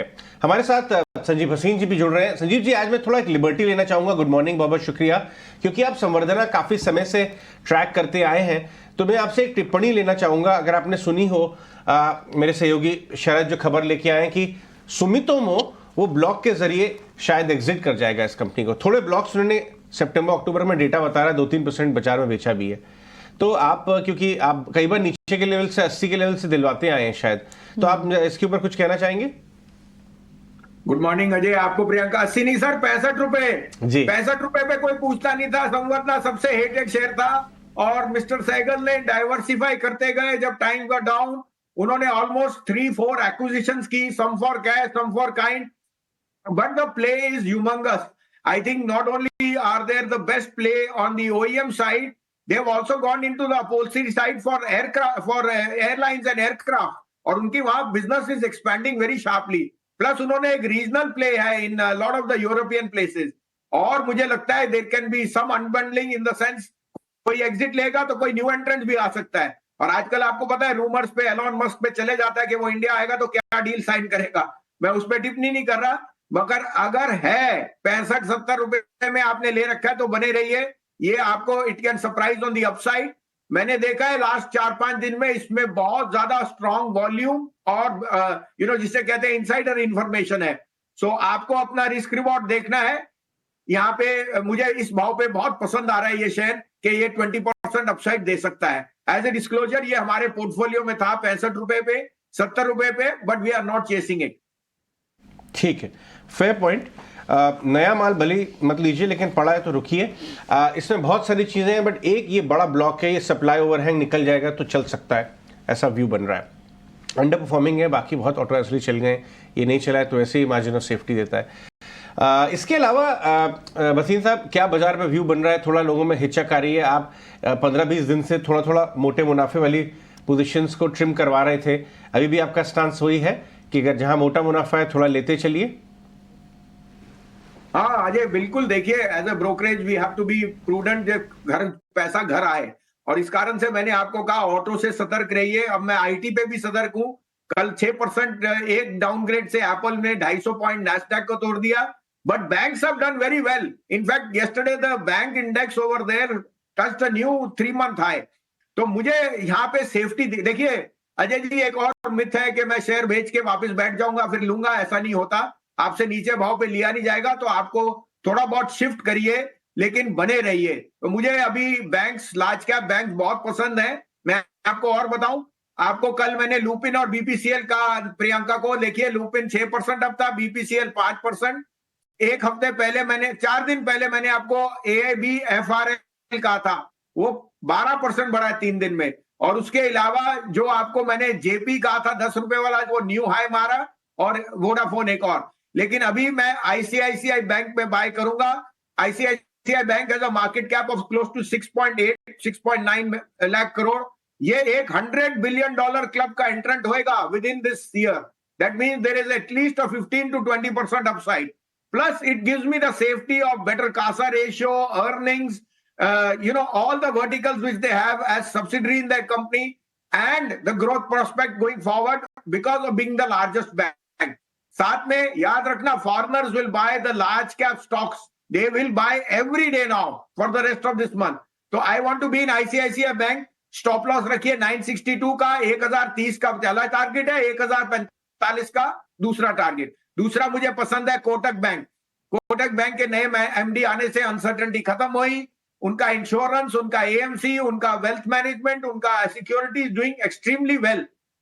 1860-65 में लीजिए, stop loss of 1830, target of 1940, 1945। This can even scale 2000। These are 2 large cap banks.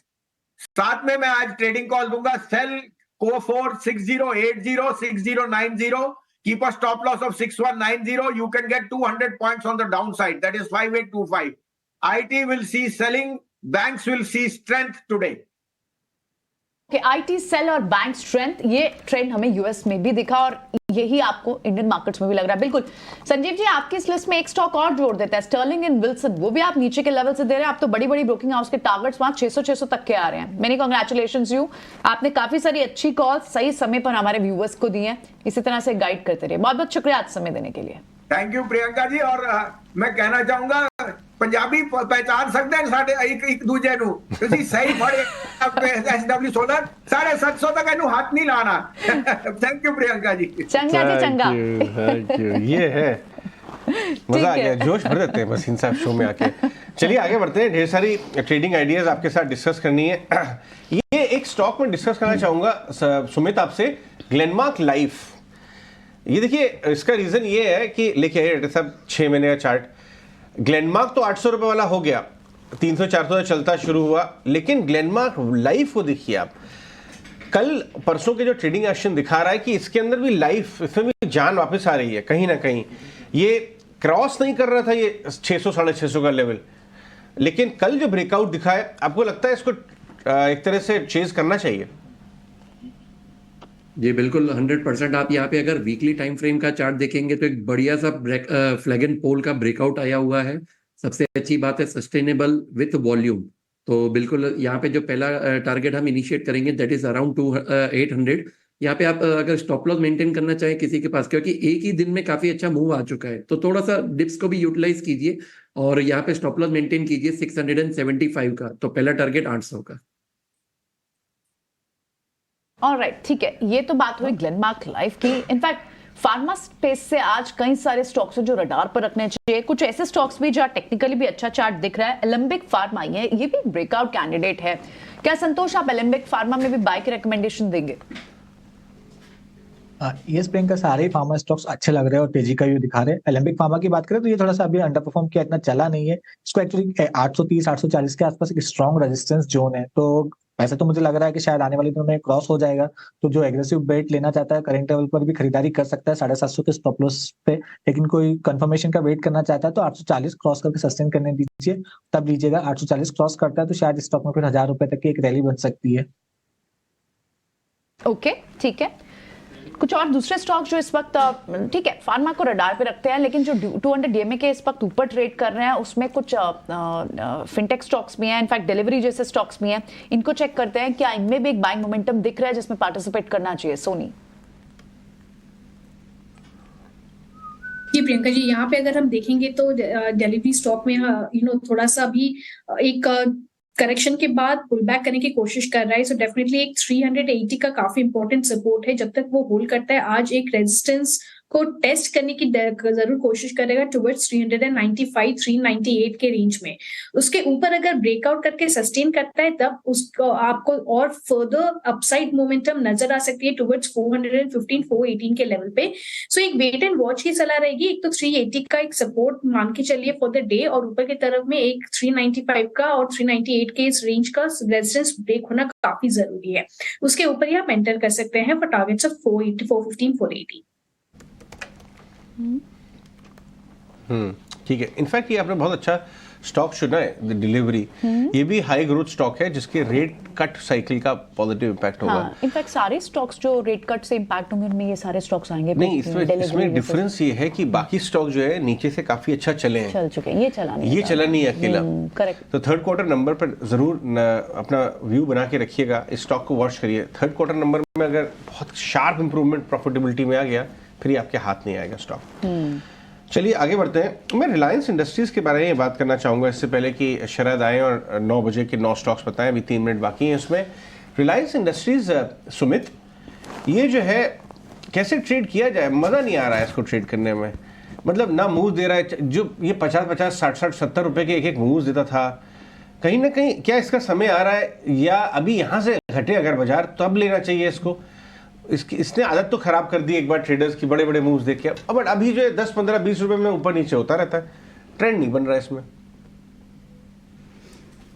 जी बिल्कुल, यहाँ पे एक रेंज बनी हुई है 2570 जो है एक काफी स्ट्रॉन्ग सपोर्ट जोन बना हुआ है। देखिए 2 सेशंस पहले आप देखेंगे तो एक नेगेटिव फॉर्मेशन बना हुआ था जिसको हम बोलते हैं बेरिश एंगल्फिंग, तो लग रहा था कि स्टॉक में कहीं वीकनेस आ सकती है, लेकिन अगेन 2570 का जो है बहुत एक स्ट्रॉन्ग सपोर्ट है। तो अभी भी जिनके पास होल्ड है मेरा यहाँ पे एक होल्ड का ही सलाह रहेगा with the strict stop loss of 2570। अभी एक परसों का आप देखिए 3 से 4 दिन का जो रेंज है 2615 ये ब्रेक करने को तैयार है। तो यहाँ पे लग रहा है कि अगर ये सेम 2615 क्रॉस हो रहा है तो हमें लग रहा है कि 2650 और 2680 ये 2 लेवल्स तक जा सकता है। तो बिल्कुल यहाँ पे होल्ड और एक पॉजिटिव नजरिए के साथ तब बने रहेंगे। ठीक है। हमने देखा है कि ओएमसी स्टॉक्स जो हैं फ्यूल प्राइस कट के बाद से काफ़ी ज़्यादा कमज़ोर से हो गए और बाकी सारे पीएसयूज में एचईबी आईओसी लास्ट चले थे और कंपैरिजन में कम चले। ये देखिए 6 महीने में जहां एक एवरेज पीएसयू 50% चल गया, ये 10-15%। क्या ये पुल बैक पे बाय के कैंडिडेट्स हैं या आपको लगता है ट्रेड हो गया है? अभी यहाँ पे संतोष अवॉइड करिए ओएमसीज को। अजय जी, ये स्ट्रॉन्ग बुलिश मोमेंटम में नॉर्मली कोई सेक्टर या स्टॉक्स मोमेंटम में रहते हैं तो किसी भी वजह से अगर गिरावट आती तो मार्केट उसको बाइंग अपॉर्चुनिटी के रूप में देखता है। लग रहा है कि शायद ये जो वीकनेस है छोटी मोटी प्रॉफिट बुकिंग बाइंग के रूप में देखना चाहिए, स्पेशली पेट्रोल एचपीसीएल का चार्ट स्ट्रक्चर बहुत ही अच्छा है, इसमें फ्लैग फॉर्मेशन का ब्रेकआउट आया था। अब पुल बैक के दौरान उसी ब्रेकआउट पे सपोर्ट ले रहा है, वापस से अपना ट्रेंड रिज्यूम करने की कोशिश कर रहा है, तो यहाँ पर आप खरीदारी कर सकते हैं 383 का थोड़ा सा डीप स्टॉप लॉस है पोजिशनल बेसिस पे, लेकिन यहाँ से तेजी आती तो 450-470 तक की अपसाइड देखने को मिल सकती है। ओके, ठीक है। तो ये तो बात हुई ओएमसीज पर। शाम मेटालिक को भी डिस्कस करते हैं। इसका क्यूआईपी ओपन हो रहा है 1152 पर ये क्यूआईपी होगा और ये डिस्काउंट पे होगा लगभग 7% जो फ्लोर प्राइस होगा इसका। क्या इसमें पार्टिसिपेशन आ सकती है? क्या आज कैसे रिएक्ट कर सकता है स्टॉक सोनी? जी प्रियंका जी, यहाँ पे अगर हम देखेंगे तो एक एक्चुअली नीचे में काफी अच्छा सपोर्ट है टुवर्ड्स 600 और 595 की एक रेंज में। सो अगर थोड़ा सा डिप मिले तो ही आप उसमें एंटर कीजिए। फिलहाल के लिए थोड़ा वेट एंड वॉच की सलाह रहेगी। अगर वहां से वो बाउंस बैक करता है टुवर्ड्स 630-640 रेंज में तो वहां से आपको रिस्क रिवॉर्ड रेशियो फेवरेबल रहता है। सो थोड़ा सा वेट एंड वॉच और बाय ऑन डिप्स की सलाह रहेगी इसमें। जब तक 600-595 का रेंज एक सपोर्ट होल्ड करता है तब तक के लिए आप उसको देख सकते हैं। उसको अगर ब्रेक करता है तो वहां पे थोड़ी बहुत आपको वीकनेस नजर आ सकती है, सो उस पे एग्जिट कर जाना बेहतर रहेगा। सो फिलहाल के लिए यहाँ पे एक वेट एंड वॉच की सलाह है। ऑलराइट, इन लेवल्स पर आप एंटर नहीं करेंगे, वेट एंड वॉच करेंगे, ठीक है। लेकिन एक बार किन स्टॉक्स में आज एंटर कर सकते हैं, क्योंकि उनमें आज खबरों के दम पे मोमेंटम हो सकता है, ब्रोकिंग हाउस का एक्शन है, फंड एक्शन देखने को मिला। ये सब कुछ कंपाइल करके हमारे लिए नवरत्न शेयर में शरद लेकर बने हुए हैं। शरद बताएं 9 स्टॉक्स कौन से हैं जिनमें आज इमीडिएट एक्शन दिख सकता है? जी बिल्कुल, Q3 अपडेट्स तो एक है लेकिन बहुत सारे इंपॉर्टेंट डील्स आ रहे हैं, बड़े बड़े नाम आ रहे हैं, तो मैं आपको जो है बहुत एक इंटरेस्टिंग नाम से बताने वाला हूँ। लेकिन सबसे पहला स्टॉक जो आता है फोकस में वो रहेगा Avenue Supermart. Q3 update, weak set of numbers आए हैं, स्टैंड अलोन रेवेन्यू भी अनुमान से कम आया है और इंटरेस्टिंग जो स्टोर एडिशन हुई है उसमें भी ग्रोथ जो है स्लो हुई है। दूसरा स्टॉक रहेगा वीएसटी इंडस्ट्रीज और यहाँ पे कल हमने देखा स्टॉक 20% ऊपर था, ब्लॉक डील्स आए थे। यहाँ पे राधा किशन दमानी जी ने जो है अपनी स्टेक बढ़ा दी है, ऑलमोस्ट 1.44% स्टेक कर दिए है। उनके ऑलरेडी प्रमोटेड एंटिटीज़ देखें तो 30% से ज़्यादा ऑलरेडी ओन करते हैं और ये इस स्टॉक में 23 साल से जो है इन्वेस्ट करके रखे हैं, तो ये एक बहुत बड़ा लेसन है। ऑफकोर्स एसबीआई म्यूचुअल फंड भी यहाँ पे लगभग 2 लाख शेयर्स की एक्विजिशन की है। श्याम मेटलिक्स के हमारी खबर पे मुहर लगी है। हमने दिसंबर के महीने में कहा था कि प्रमोटर्स जो है अपनी स्टेक सेल कर सकते हैं अलग क्यूआईपी के जरिए और यहाँ पे 1152 करोड़ रुपीस का क्यूआईपी इशू खुल गया है। फ्लो प्राइस जो है लगभग 7% डिस्काउंट पे है। पीडीएस यहाँ पे बड़ा नाम मलाबार इंडिया फंड आया है, लगभग 10 लाख शेयर्स की एक्विजिशन हुई है, पर सेलर की जो नाम है वो अभी तक डिस्क्लोज नहीं हुए। ऑलमोस्ट 0.8% स्टेक की एक्विजिशन थी। स्ट्राइड्स फार्मा यहाँ पे भी अमानसा ने होल्डिंग बढ़ाई है, अब 2% स्टेक हो गया है यहाँ पे। तो आप देख सकते हैं कितने जो है स्ट्रैटेजिक मार्की इन्वेस्टर्स जो हैं वो जो हैं आ रहे हैं। हीरो मोटोकॉर्प कल जो थी उनकी नंबर्स आई थी, थोड़ी डिलेड थी, सेकंड को हुआ था शाम को इनके नंबर्स, और यहाँ पे लार्जली नंबर्स देखे दिसंबर के तो अनुमान से कम आए हैं। दिसंबर सेल्स फ्लैट रहे हैं लेकिन जो एस्टिमेशन था वो 4.54 लाख का था और आया है सिर्फ 3.94 लाख। वी मार्ट का भी कहेंगे तो एक कंटिन्यूशन हो रही है, कंजम्पशन में जो पेन देखने मिल रही है Q3 में, एटलीस्ट यहाँ पे जो आप सेम स्टोर सेल्स ग्रोथ है वो सिर्फ 4% का है, वो भी अनुमान से कम आए हैं। तो हमने 7 स्टॉक्स की तो बात कर ली। 8वां स्टॉक रहने वाला है बिग बोल्ड ब्रोकरेज। यहाँ पे नोवामा की इंपॉर्टेंट रिपोर्ट आई है, Sterling and Wilson renewable energy पे यहाँ पे मेंटेन बाय रखा है, लेकिन इंटरेस्टिंगली जो टारगेट प्राइस है उसको बढ़ा दिया गया है, 454 से बढ़ा के ऑलमोस्ट 620 रुपीज़ कर दिया गया है। तो ये बड़ा टारगेट प्राइस रेज हुआ है और यहाँ पे उन्होंने जो कहा है कि मॉड्यूल प्राइसेस में गिरावट आई है और उसके कारण जो है कंपनी को एक बेनिफिशियल जो है देखने मिल सकता है, क्योंकि सोलर प्रोजेक्ट्स जो है उसमें जो है प्रोसेस जो है आगे और ज़्यादा बढ़ सकती है। ओवरऑल ऑर्डर बुक भी अच्छी है और नाइजीरिया और रिलायंस के बड़े ऑर्डर्स के थ्रू जो है एक इम्पॉर्टेंट री रेटिंग देखने मिल सकता है। आज का आखिरी स्टॉक जो खबर पे फोकस रहेगा वो दो ग्रुप ऑफ स्टॉक्स है, एक ऑफकोर्स शामिल है और दूसरा है आपका मदरसन सुमी वायरिंग संवर्धना जो ग्रुप है उसकी कंपनीज है। यहाँ पे प्रमोटर सुमिटोमो लाइकली एग्जिट कर सकते हैं, इन दोनों कंपनीज में शामिल भी हुआ और मदरसन सुमी वायरिंग भी हुआ और ऑलरेडी बैंकर्स अपॉइंटेड हो चुके हैं और जो सेल एक्सपेक्टेड है शामिल में पहले हो सकता है और उसके बाद में जो है मदरसन सुमी वायरिंग में। ऑलरेडी देखा जाए तो प्रमोटर ग्रुप ऑलरेडी पिछले 2 या 3 क्वार्टर में उन्होंने स्टेक को कम किया है और अगर वैल्यू की बात करें तो सुमिटोमो का लगभग 14% स्टेक शामिल में है जिसका वैल्यू 10,000 करोड़ का आता है। वही 25% स्टेक जो है वायरिंग की कंपनी में है जिसका वैल्यू आता है लगभग 6,800 करोड़ का। तो ये 9 स्टॉक्स पे जो है आपकी पूरी एक्शन होनी चाहिए। ओके, ठीक है। शुक्रिया शरद ये सारे स्टॉक समझाने के लिए और इनकी सारी खबरें हमें फिर से बताने के लिए, व्यूअर्स को ध्यान दिलाने के लिए बहुत बहुत शुक्रिया आपका। आपके ट्रेड्स क्या हैं आज के? प्रियंका, आपको सारे दर्शकों को वेरी गुड मॉर्निंग। वेल देखिए, ओवरऑल सेटअप अगर हम देखें थोड़ा सा प्रेशर में तो डेफिनेटली है। Bank Nifty is a bigger cause of worry, but I think if this is how January starting we may end up with a positive surprise by the end of it all. So let's see how this pans out. फिलहाल थोड़ा सा pressure बिल्कुल रहेगा market में, इसीलिए जो मेरे stock specific calls हैं वो ऐसे ही उससे कहीं पहले इसमें ऑलरेडी मूव आ चुकी थी। वॉल्यूम्स में भी हमने पिछले कुछ लास्ट सेशन में अपटिक देखा है। तो 430 440 के टारगेट्स रहेंगे, 410 ये मेरा स्टॉप लॉस रहेगा। And as a standard disclaimer, ये स्टॉक हमने हमारी एडवाइजरी सर्विस के तहत हमारे क्लाइंट्स के साथ डिस्कस भी किए हैं।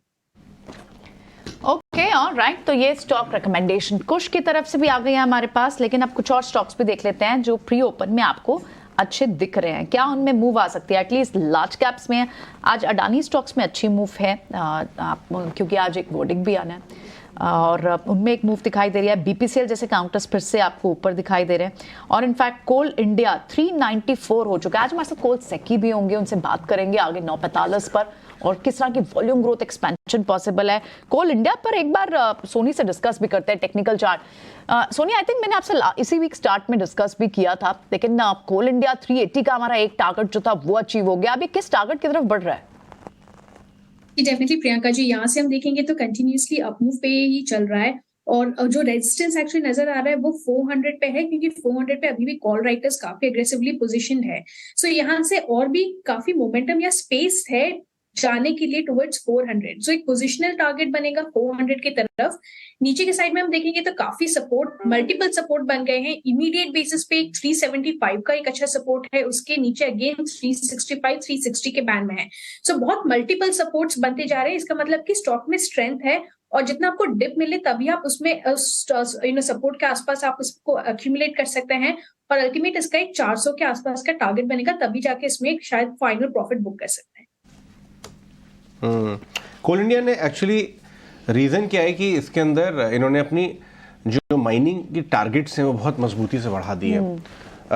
अगले 2 साल के तो बढ़ा ही हैं, बट जो 8-9 महीने इस साल के बीते उसमें वो अपने टारगेट से आगे चल रहे हैं। इसलिए आपको कितने लाख करोड़ की एम कैप है ऐसा स्टॉक आपको ये तेजी में दिखाई दे रहा है। और अगर आज मैनेजमेंट ने आके तेजी की कमेंट्री दी तो ये रुकने वाला नहीं है जल्दी में। बिल्कुल, किसी के पास है भी नहीं बहुत ज्यादा, क्योंकि ये ईएसजी के चक्कर में सबने अपने कोल माइनिंग कोल और दूसरे ईएसजी वाले स्टॉक्स बेच दिए थे। लेकिन पार्थिव, मैं आपके साथ ये डिस्कस करना चाहूंगा ऑरोबिंदो फार्मा। जो बाकी सारे इनफैक्ट फार्मा डे था कल एक तरह से, लेकिन ऑरोबिंदो इन पर्टिकुलर, ये देखिए अमानसा ने स्ट्राइड्स में अपनी शेयर होल्डिंग बढ़ा ली है। देखिए अभी भी नीचे खबर भी आ रही थी, तो ये 1100 रुपये का भाव हो गया इसका।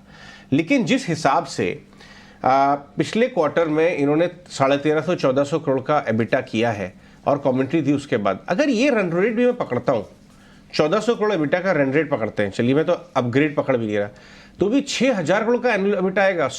60-70 हजार करोड़ के तो मार्केट कैप में मिल रही है, तो ये काफी सस्ती नहीं दिखती है आपको? अच्छा जी, अगर आप देखेंगे हमेशा Aurobindo pharma as compare to उसके सारे अदर पीयर्स है, हमेशा ये वैल्यूएशन डिस्काउंट पे ही कोट करता है।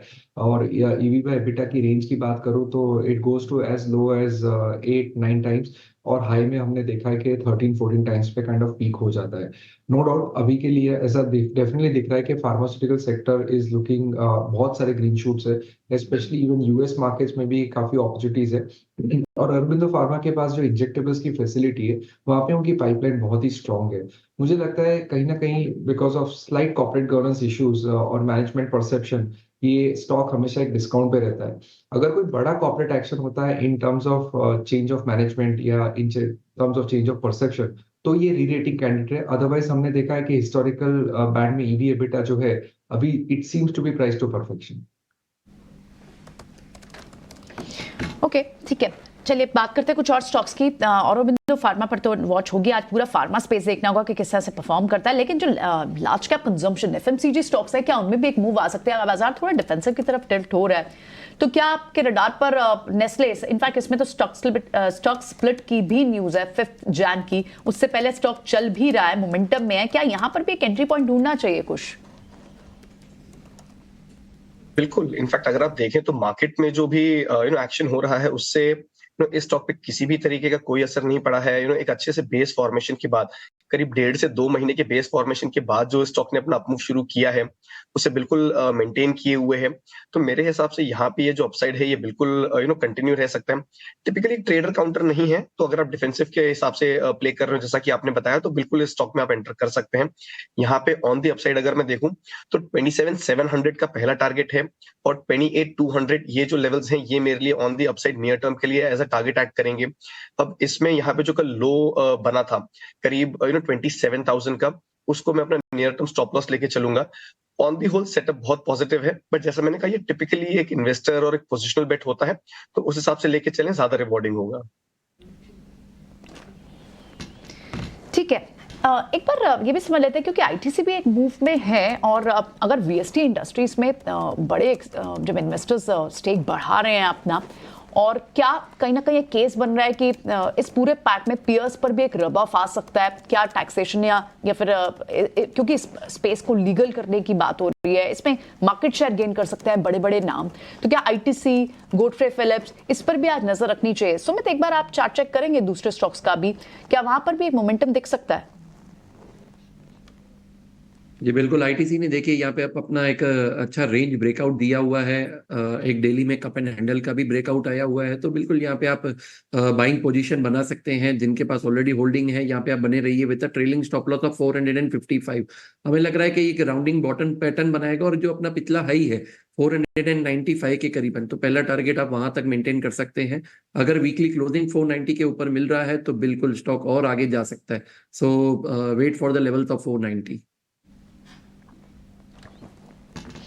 ऑल राइट, ठीक है, ये बात तो हुई है, स्टॉक्स तो हुए, लेकिन दूसरे कौन से आज स्टॉक्स एक्शन में होंगे? कल इनफैक्ट आप देखें तो बैंक्स में एचडीएफसी बैंक वीक नहीं हुआ था, हालांकि दूसरे प्राइवेट बैंक्स में कोटक बैंक जैसे बैंक, एसबीआई जैसे बैंक, लार्ज कैप पीएसयूज में वो थोड़े वीक थे, मिड कैप बैंक्स अच्छे चल रहे थे, और एचडीएफसी बैंक आज भी हरे निशान में खुलने की तैयारी कर रहा है। आज बैंक निफ्टी की एक्सपायरी भी होगा, बैंक निफ्टी की एक्सपायरी भी है। बैंक स्टॉक्स आज कैसे परफॉर्म कर सकते हैं उन्हें एक बार वॉच करना होगा। एक बार एचडीएफसी बैंक को ही डिस्कस कर लेते हैं कि वहां क्या ट्रेड बन रहा है, अप्रोच कैसे करेंगे कुछ आप?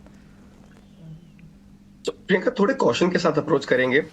2 कारण हैं। एक तो जो रनअप है ये बहुत शार्प आ चुका था, इसमें 1450 के लेवल से 1700 तक के लेवल्स के आसपास। दूसरा ये कि 1700 पे ही अगर आप देखें तो इसका एक डबल टॉप फॉर्मेशन था मिड लास्ट ईयर समटाइम, जहां से स्टॉक ने एक बार के लिए रेजिस्टेंस लेके फॉल हुआ था, ब्रेकडाउन दिया था, उसी लेवल के आसपास है, तो थोड़ा सा सेलिंग आप यहाँ पे एक्सपेक्ट करके चल सकते हैं।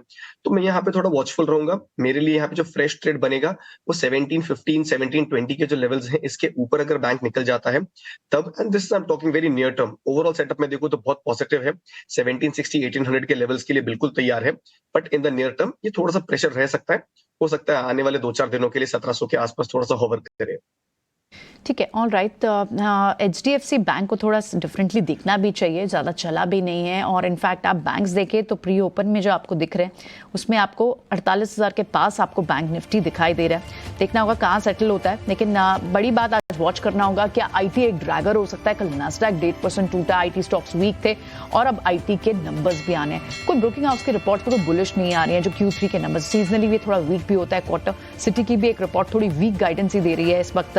IT पर एक जो व्यू दे रही है वो वीक ही दिख रहा है। तो क्या आज IT स्टॉक्स में एक मौका हो सकता है शॉर्ट क्रिएट करने का, और क्या बैंक्स लीड कर सकते हैं? इसे एक बार वॉच करना होगा। फिलहाल जहां बाजार खुला है वहां से फ्लैटिश आपको निफ्टी पर दिख रहा है इस वक्त खुलता हुआ। और इनफैक्ट बदला है सारा, सिर्फ प्री ओपन से ओपन में ही लगभग 67 पॉइंट्स का आपको गैप डाउन दिखा है निफ्टी पर, और बैंक निफ्टी पर लगभग 210 पॉइंट्स का गैप डाउन यहां दिख रहा है। सो कौन कौन से काउंटर्स हैं जो सबसे ज्यादा वीक दिखाई दे रहे हैं, जो ड्रैग कर रहे हैं? उसमें IT क्लियरली है, विप्रो, इन्फोसिस, HCL टेक, ये पहले काउंटर्स है। दूसरे जो ग्लोबल स्टॉक्स हैं उसमें टाटा स्टील, जो मेटल पैक, दूसरा टाटा स्टील, JSW स्टील, ये दूसरे काउंटर्स हैं जो इस वक्त बाजार को नीचे खींच रहे हैं। और इनफैक्ट फ्रंट पे कौन से जो स्ट्रेंथ के साथ इस वक्त स्टॉक्स ट्रेड कर रहे हैं उसमें ऑटो स्टॉक्स हैं, अडानी स्टॉक्स हैं, OMC स्टॉक्स आपको फिर से दिख रहे हैं। और यस, फार्मा स्टॉक्स में आपको डीवीज, सन फार्मा और FMCG के नेम में नेस्ले जैसे स्टॉक्स में मूव दिख रही है। रिलायंस भी इस वक्त इनफैक्ट आप देखें तो स्ट्रेंथ के साथ। मेटल में इसलिए कमजोरी आ रही है कि चाइना का डेटा बहुत कमजोर आया है, और डॉलर इंडेक्स फिर से और डॉलर इंडेक्स रिबाउंड मार गया, तो होना ही था। लेकिन आगे बढ़ते हैं और ओपनिंग ट्रेड्स अपने सारे पैनलिस्ट के साथ ले लेते हैं। शुरुआत करेंगे सुमित मूलचंदानी से। बताइए सुमित भाई। देखिए यहाँ पे कल बहुत अच्छा मूव दिया था बजाज फाइनेंस ने, तो मेरा अभी भी यहाँ पे व्यू एक पॉजिटिव रहेगा। बजाज फाइनेंस पे आप एक बाय का पोजीशन बना सकते हैं with the stop loss of 7380। हमें लग रहा है कि टारगेट अपसाइड में 7520 तक स्टॉक जा सकता है। ओके, बिल्कुल। बजाज फाइनेंस में रिबाउंड हम देख भी रहे हैं, बहुत अच्छा रिबाउंड आ रहा है, लोगों के हाथ से निकल गया। सोनी, आपका ओपनिंग ट्रेड क्या रहेगा? जी, मेरा ओपनिंग ट्रेड रहेगा रिलायंस में एक वो 2630 का रेजिस्टेंस ब्रेक करने के लिए काफी अच्छे से तैयार हुआ है। सो इंट्राडे के लिए 26 एक स्टॉप लॉस प्लेस कीजिए और ऊपर का टारगेट रहेगा 2650 2660। ठीक है, रिलायंस आपका ओपनिंग ट्रेड। पार्थिव, आपके रेडार पे कौन सा स्टॉक है अभी? हमें लग रहा है कि आई थिंक इन्वेस्टर्स को एक स्टॉक है पिरामल फार्मा, उस पर रुचि रखनी चाहिए। फार्मा एज अ सेक्टर में बहुत टेलविंड्स है, और प्लस ये कंपनी में जिस तरह का H2 का रिजल्ट डेवलप हो रहा है, हमें लग रहा है कि काफी कॉन्फिडेंस है कि H2 will be lot better than H1, और उस लिहाज से I think stock undervalued in terms of price to sales, तो यहाँ पे इन्वेस्टर्स रुचि रख सकते हैं। तो क्या टारगेट है आपका? 2 साल का टारगेट क्या बन सकता है इसमें?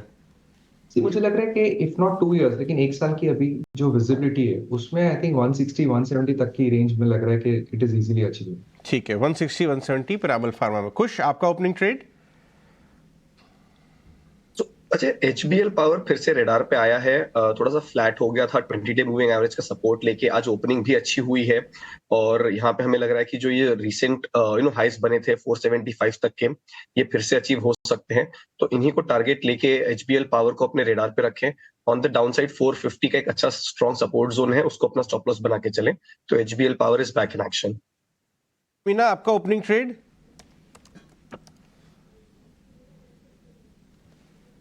संतोष? Okay sorry. सो मेरे 2 ओपनिंग ट्रेड थे। पहला तो मैं ITC पे ओपनिंग ट्रेड देना चाहूंगा, इसमें खरीदारी करना चाहिए। यहाँ पे 468 का स्टॉप लॉस रखिए, ऊपर में 480 तक की अपसाइड देखने को मिल सकती है। दूसरा स्टॉक है IOC। इस स्टॉक में मुझे लग रहा है कि कंसोलिडेशन के बाद तेजी बनेगी, तो यहाँ पे खरीदारी करिए। 129 रुपए का स्टॉप लॉस रखिए, ऊपर में 135 का टारगेट रहेगा। एक अहमदाबाद की कंपनी है पार्थिव, शायद आपने इसको स्टडी किया हो, RBZ ज्वेलर्स। हाल ही में इसका IPO आया था। बहुत ही स्ट्रेंज ट्रेडिंग पैटर्न RBZ का है, 135 के आसपास ट्रेड कर रहा है। ये सर्किटिंग, पहले तो ये इसमें कुछ भी हुआ ही नहीं, IPO में जाते हुए कोई बात भी नहीं कर रहा था इसके बारे में। IPO फ्लैट लिस्ट हुआ, 1-2% डिस्काउंट, और उसके बाद से इसका सर्किट ही नहीं रुका है। आपने इसके ऊपर नजर डाली है क्या? ये एक अच्छे इन्वेस्टर गुरु ने मेरे को समझाया था कि कभी कभी जब भी कोई कंपनी ट्रैक करते तो लोकेशन देखना बहुत जरूरी होता है। पहले मैं अहमदाबाद से हूँ, कि उन्होंने मेरे को उस टाइम पे इंडिया के लिए बोला था कि अहमदाबाद होता है, दिल्ली होता है, तेलंगाना होता है, ये सब लोकेशंस में अगर कंपनी होती है तो प्रमोटर का ड्यू डिलिजेंस आपको डबल कर देना है, फिर ही कंपनी को एनालिसिस करनी है। Not questioning the promoter anything, नई आईपीओ वाली कंपनी है तो आगे जाते ही पता चलेगा हाउ इट पैन्स आउट। लेकिन वैल्यूएशन के लिहाज से ये एक बहुत ट्रिकी सेक्टर है। हमने पास्ट में ये सेक्टर में देखा है कि तेजी में बहुत सारे आईपीओ आते हैं, फिर बहुत वैल्यू डिस्ट्रक्शन होती है शेयर होल्डर्स की। इसलिए फ्रंटलाइन में इसमें ही आई थिंक फोकस रखना ज्यादा बेटर है। आज के तारीख में ये जो पूरा सेक्टर है उसके वैल्यूएशन बहुत ही एलिवेटेड है, तो इसको मैं अभी अवॉइड करने की सलाह दूं। अवॉइड करिए, बहुत बढ़िया। ये जो बड़े एनबीएफसीज हैं, पूना वाला को देखिए आप, 220 तक घट गया था, उसके बाद रिबाउंड करके 450 पे आ गया। बजाज फाइनेंस बहुत अच्छा, सुमित वापस आ रहा है। कुछ और सुमित आप बीटन डाउन एनबीएफसी की तरफ नजर डालेंगे? एलआईसी हाउसिंग देखिए क्या चल रहा है। जी आदित्य, परसों के सेशन में ही हमारा ये स्टॉक के लिए डिस्कस हुआ था। अगर किसी का नजरिया थोड़ा सा लंबा, करीबन 3 से 6 महीने का है, तो बिल्कुल आप स्टॉक को पकड़ के रखिए। काफी टाइम के बाद इसने अपना एक वीकली ब्रेकआउट भी दिया हुआ है स्टॉक में, तो बिल्कुल यहाँ पे आप डिप्स को यूटिलाइज कीजिए। किसी के पास ऑलरेडी होल्डिंग है तो एक ट्रेलिंग स्टॉप लॉस के साथ आप बने रहिए। तो यहाँ पे 535 का एक ट्रेलिंग स्टॉप लॉस आप मेंटेन कीजिए। हमें लग रहा है कि ये अपसाइड में 620 के लेवल्स को भी टच कर सकता है। So wait and hold for the levels. ठीक है। इनफैक्ट इस वक्त आप गेनर्स में और जहां अच्छी लॉन्ग पोजीशन देख रहे हैं उसमें आपको ओएनजीसी जैसे काउंटर्स भी दिख रहे हैं, वहां पर भी एक मूव ले लेते हैं। ऑयल एंड गैस पैक पे इस पर कौन सा काउंटर है जो रडार पर आ रहा है सोनी? पे अगर हम देखेंगे तो 2 स्टॉक्स काफी अच्छे हैं, एक है एचपीसीएल, दूसरा है बीपीसीएल। पहले एचपीसीएल की हम बात करेंगे तो काफी स्ट्रॉन्ग एक मोमेंटम लास्ट सीरीज में देखे थे और इस सीरीज में भी 400 के ऊपर सस्टेन कर रहा है। सो एज लॉन्ग एज 400 का सपोर्ट बनते जा रहा है, यहाँ से वो बाउंस करके टुवर्ड्स 440 के रेंज में दोबारा जा सकता है। सो एचपीसीएल यहाँ पे काफी अच्छा है, रिस्क रिवॉर्ड रेशियो में भी है, 400 का एक अच्छा सपोर्ट है और ऊपर में 440 बन रहा है। बीपीसीएल की बात करें तो वहां पे भी हम देख सकते हैं कि 460 का एक छोटा सा हर्डल आ रहा है इंट्राडे में। अगर वो आज के डे में क्रॉस कर पाता है तो बीपीसीएल भी यहाँ से टुवर्ड्स 480 के रेंज में जा सकता है। और नीचे में सपोर्ट उसके काफी मल्टीपल सपोर्ट्स बन गए, बट काफी स्ट्रॉन्ग सपोर्ट उसका 440 पे आ रहा है। सो जब तक 440 का एक होल्ड करता है सपोर्ट, वो डेफिनेटली 460 का रेजिस्टेंस ब्रेक करने की कोशिश करेगा, उसके ऊपर 480 की तरफ जाएगा। सो ये काफी अच्छे 2 टॉपिक्स रहेंगे from the oil and gas sector.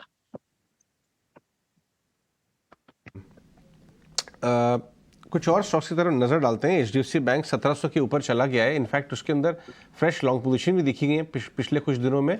और अगर हम मूव देखें, 3 महीने का चार्ट लेके आइए संतोष, इसका बॉटम इन प्लेस है आपके हिसाब से? एचडीएफसी बैंक अब चलना शुरू कर गया, भले ही धीरे धीरे कर रहा है। देखिए 150 रुपये चला है पिछले 3 महीने में, बॉटम हो गया, वो 1450-1500 वाला लेवल वापस नहीं आएगा? Yes Ajay ji, I don't think कि वो लेवल वापस आएगा। हालांकि बस ये 1700 से 1750 का जो एरिया है इसको थोड़ा सा सप्लाई जोन का काम करता है, तो मे भी थोड़ा सा पॉज ले। लेकिन अभी स्ट्रक्चर के हिसाब से अगर एफआईएस की बाइंग आती है तो ये 1750 का लेवल भी निकाल देगा, और ये 1750 का लेवल निकालता है तो फिर हमको 1800-1850 तक की अपसाइड देखने को मिल सकती है।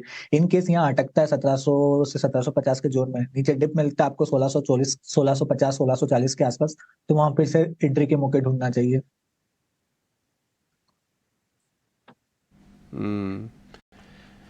कुछ और स्टॉक्स के बारे में डिस्कशन करना जरूरी है। ये जो श्याम मेटालिक्स करके कंपनी है लिस्ट हुई है, इसके आप नाम में फंसे ना। Shyam Metalics specialised metal company है। पार्थिव, आपने श्याम मेटालिक्स का देखा है? लिस्टिंग के बाद बहुत अच्छा पैसा बनाया इसने, अभी क्यूआईपी की तरफ जा रहा है, 6 महीने में 80% चला है। इसकी वैल्यूएशन कैसे देखते हैं आप?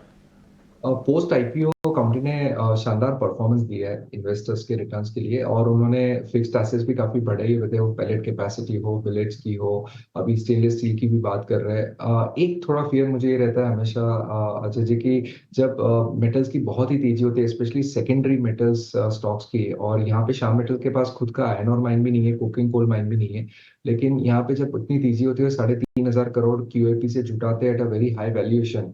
हिस्टोरिकली हमने देखा है कि कमोडिटी सेक्टर में जब क्यूआईपी आता है तब काइंड ऑफ वो सेक्टर का या तो वो पर्टिकुलर कंपनी के वैल्यूएशन का काइंड ऑफ पीक होता है। तो अर्ली डेज, लेकिन मुझे यहाँ पे आई थिंक रुचि नहीं लग रही यहाँ पे ये स्टॉक पे। ओके, ठीक है। एक बार मिड कैप में भी देखते हैं, कई सारे फाइनेंस कंपनीज में, इनफैक्ट एल&टी फाइनेंस और व्हीकल फाइनेंसर्स, श्रीराम फाइनेंस, इन सब काउंटर्स में मूव तो आ रही है। बजाज फाइनेंस को भी आप डिस्कस भी कर रहे थे। एल&टी फाइनेंस भी इस वक्त रडार पर होगा क्या सोनी? ये फाइनेंस में एक्चुअली थोड़ा सा कॉशियस अप्रोच मेंटेन करना चाहूंगी, बिकॉज बहुत ज्यादा स्ट्रॉन्ग है नहीं। बट एल&टी फाइनेंस पर्टिकुलरली अगर हम देखेंगे तो एक अच्छा रेंज में है। सो 160 का अच्छा सपोर्ट बनते जा रहा है, और ये चॉपीनेस में भी 160 के नीचे ब्रेक किया नहीं है। कल भी जो उसने टेस्ट किया था वहां से 160 के आसपास से घूम के उसके आसपास ही क्लोज भी दिया है। So as long as 160 hold करता है, यहाँ पे हम देख सकते हैं कि ऊपर का एक रेजिस्टेंस है 168, जो कि उसको ब्रेक करते ही वो दोबारा एक टेस्ट कर सकता है 175 के रेंज में। सो ये एक आउट परफॉर्मर बन सकता है एंटायर सेक्टर में। सो एल&टी फाइनेंस में डेफिनेटली अच्छा पॉजिटिव आउटलुक बनते आ रहा है 160 सपोर्ट के साथ, और 175 178 के रेंज में जाने के। ठीक है, alright. In fact mid cap counters में अब कुछ और रियल एस्टेट काउंटर्स भी एक्टिव हो रहे हैं। प्रेस्टीज जैसे काउंटर्स में आप देखें वहां पर पिछले कुछ मिनटों में मूव बढ़ी है। क्या कोई रियल एस्टेट काउंटर भी होगा रडार पर, संतोष? ये सर रियल स्टॉक्स में बात करें, प्रेस्टीज ही सबसे स्ट्रॉन्गेस्ट काउंटर है। ये धीरे धीरे फिर से एक फ्लैग फॉर्मेशन का ब्रेकआउट दे रहा है। ये अगर सस्टेन कर जाता है आपका 1230 के ऊपर, तो शायद फ्रेश राउंड ऑफ तेजी देखने को मिलेगी, जो स्टॉक को शायद 1350 1400 रुपए तक लेके जाएगी। तो इस पे नजर रखिएगा। नीचे सपोर्ट जो आ रहा है इसका 1160 रुपए के आसपास आ रहा है। पिरामल फार्मा तो ठीक है, फिर पिरामल एंटरप्राइजेस इसको भी लेके आई है। कुछ पिरामल एंटरप्राइजेस जिस हिसाब से रिबाउंड किया था वो सस्टेन नहीं कर रहा है। आपके हिसाब से ये बाय ऑन डिप है, आज तो डेज हाई की तरफ है 940 पे, क्या ट्रेड बन रहा है इस पे? अच्छा, मेरे लिए ये फिलहाल एक अवॉइड है, क्योंकि जो हमने एक रैली देखी थी, जैसा आपने बिल्कुल सही बताया, फिजल आउट हुई है। अब अगर हम देखें तो एक होप है कि 200 डे मूविंग एवरेज का सपोर्ट लेके जो स्टॉक ग्रेजुअली ऊपर आ रहा है, तो ये शायद ब्रेकआउट करके ऊपर निकल जाएगा। बट पॉइंट ये है कि मेरे पास इस स्पेस में बहुत सारी अच्छी चॉइसेस हैं, बहुत सारे अच्छे विकल्प हैं। तो मैं पर्टिकुलरली ऐसे स्टॉक को नहीं चूज करूंगा जिसने अंडर परफॉर्म किया है, सस्टेन नहीं किया। तो मेरे लिए Piramal enterprises is an avoid. But अगर किसी की पोजिशन हो और आप लेवल्स देखना चाहें तो 925 एक अच्छा सपोर्ट जोन है, उसके नीचे 910 का एक अच्छा सपोर्ट जोन है। सो ये कुछ जोन्स रहेंगे। अगर ये ब्रेक होता है, स्टॉक इनके नीचे जाता है, तो आई थिंक यहां से एग्जिट कर जाना बेहतर रहेगा। ओके, एग्जिट कर जाना बेहतर रहेगा। ये आज काफी दिनों के बाद आपको आइनॉक्स ग्रीन, आइनॉक्स विंड वापस से थोड़ा ठीक से ट्रेड करते हुए नजर आ रहे हैं। जरा इसके चार्ट चेक करके बताइए सोनी। डेफिनेटली यहाँ पे अगर हम देखेंगे आइनॉक्स ग्रीन जहाँ पे नजर आ रहा है, वहां पे एक अच्छा मोमेंटम है, और इनफैक्ट आज का भी एक उसने रेजिस्टेंस को क्रॉस भी किया है। सो एज लॉन्ग एज 110 108 का एक रेंज मेंटेन होता है, वहां पे एक सपोर्ट बनते जाएगा। एंड ऊपर की तरफ जहाँ पे हम देख सकते हैं रेजिस्टेंस 118 120 के रेंज में जा सकता है। सो आइनॉक्स स्क्रीन यहाँ पे डेफिनेटली अच्छा लग रहा है। आप करंट लेवल से भी एंटर कर सकते हैं, और 110 108 का एक अच्छा सपोर्ट है, तो वहां पे आप स्टॉप लॉस प्लेस भी कर सकते हैं। Okay, alright. थोड़े से सॉफ्ट तो हैं आज इनफैक्ट सारी मेटल काउंटर्स, एल्यूमिनियम काउंटर्स भी। कोई मौका होगा जहां एक्यूमुलेट करेंगे आप, संतोष? कौन से स्टॉक को आप वॉच कर रहे हैं मेटल पैक में? यस, मेटल में मेटल फिर से एनएमडीसी पे वो स्ट्रॉन्ग, बहुत ही स्ट्रॉन्ग मोमेंटम में है। तो इसमें कोई छोटा मोटा पुल बैक मिलता है तो मैं खरीदारी के मौके ढूंढूंगा। नीचे अगर 210 के आसपास मिलेगा तो खरीदना चाहिए। जैसे करंट लेवल पे भी खरीदते हो तो पोजीशन भी रख के आप खरीद सकते हो। ऊपर में जो 250 रुपए तक के टारगेट आ रहे हैं, तो एनएमडीसी मेरा टॉपिक रहेगा मेटल में। एनएमडीसी पर आप नजर रखेंगे। आज एमएनएम फाइनेंस पे कई सारी ब्रोकिंग हाउस की रिपोर्ट्स हैं, हालांकि सारी रिपोर्ट तो पॉजिटिव नहीं है, लेकिन स्टॉक में मूवमेंट जरूर दिख रही है। इनफैक्ट फ्यूचर्स भी आप ऊपर देख रहे हैं, 1.5% की तेजी एमएनएम फाइनेंस में आपको दिख रही है। क्या यहाँ पर 2% की इनफैक्ट एमएनएम फाइनेंस को पहले डिस्कस किया हमने शो ओपन होने से पहले। अब खुलने के बाद, इस मूव के बाद कैसे आप व्यू देंगे कोश इस पर? रेंज बाउंड है प्रियंका। अगर आप देखें तो 283 का इसका जो 200 डे मूविंग एवरेज है उसके नीचे ट्रेड कर रहा है, काफी समय से इनफैक्ट उसके नीचे ट्रेड कर रहा है। और ऑन द डाउन साइड अगर मैं देखूं तो यहाँ पे 271, सो इस रेंज में ट्रेड कर रहा है। And it spent quite a bit of time in the last month and half 2 months with in this range. तो रेंज के जिस पार ब्रेकआउट होता है, आइडियली उस तरफ का ट्रेड लेना एडवाइजेबल रहेगा। मेरे लिए फिलहाल ये अवॉइड कैटेगरी में है।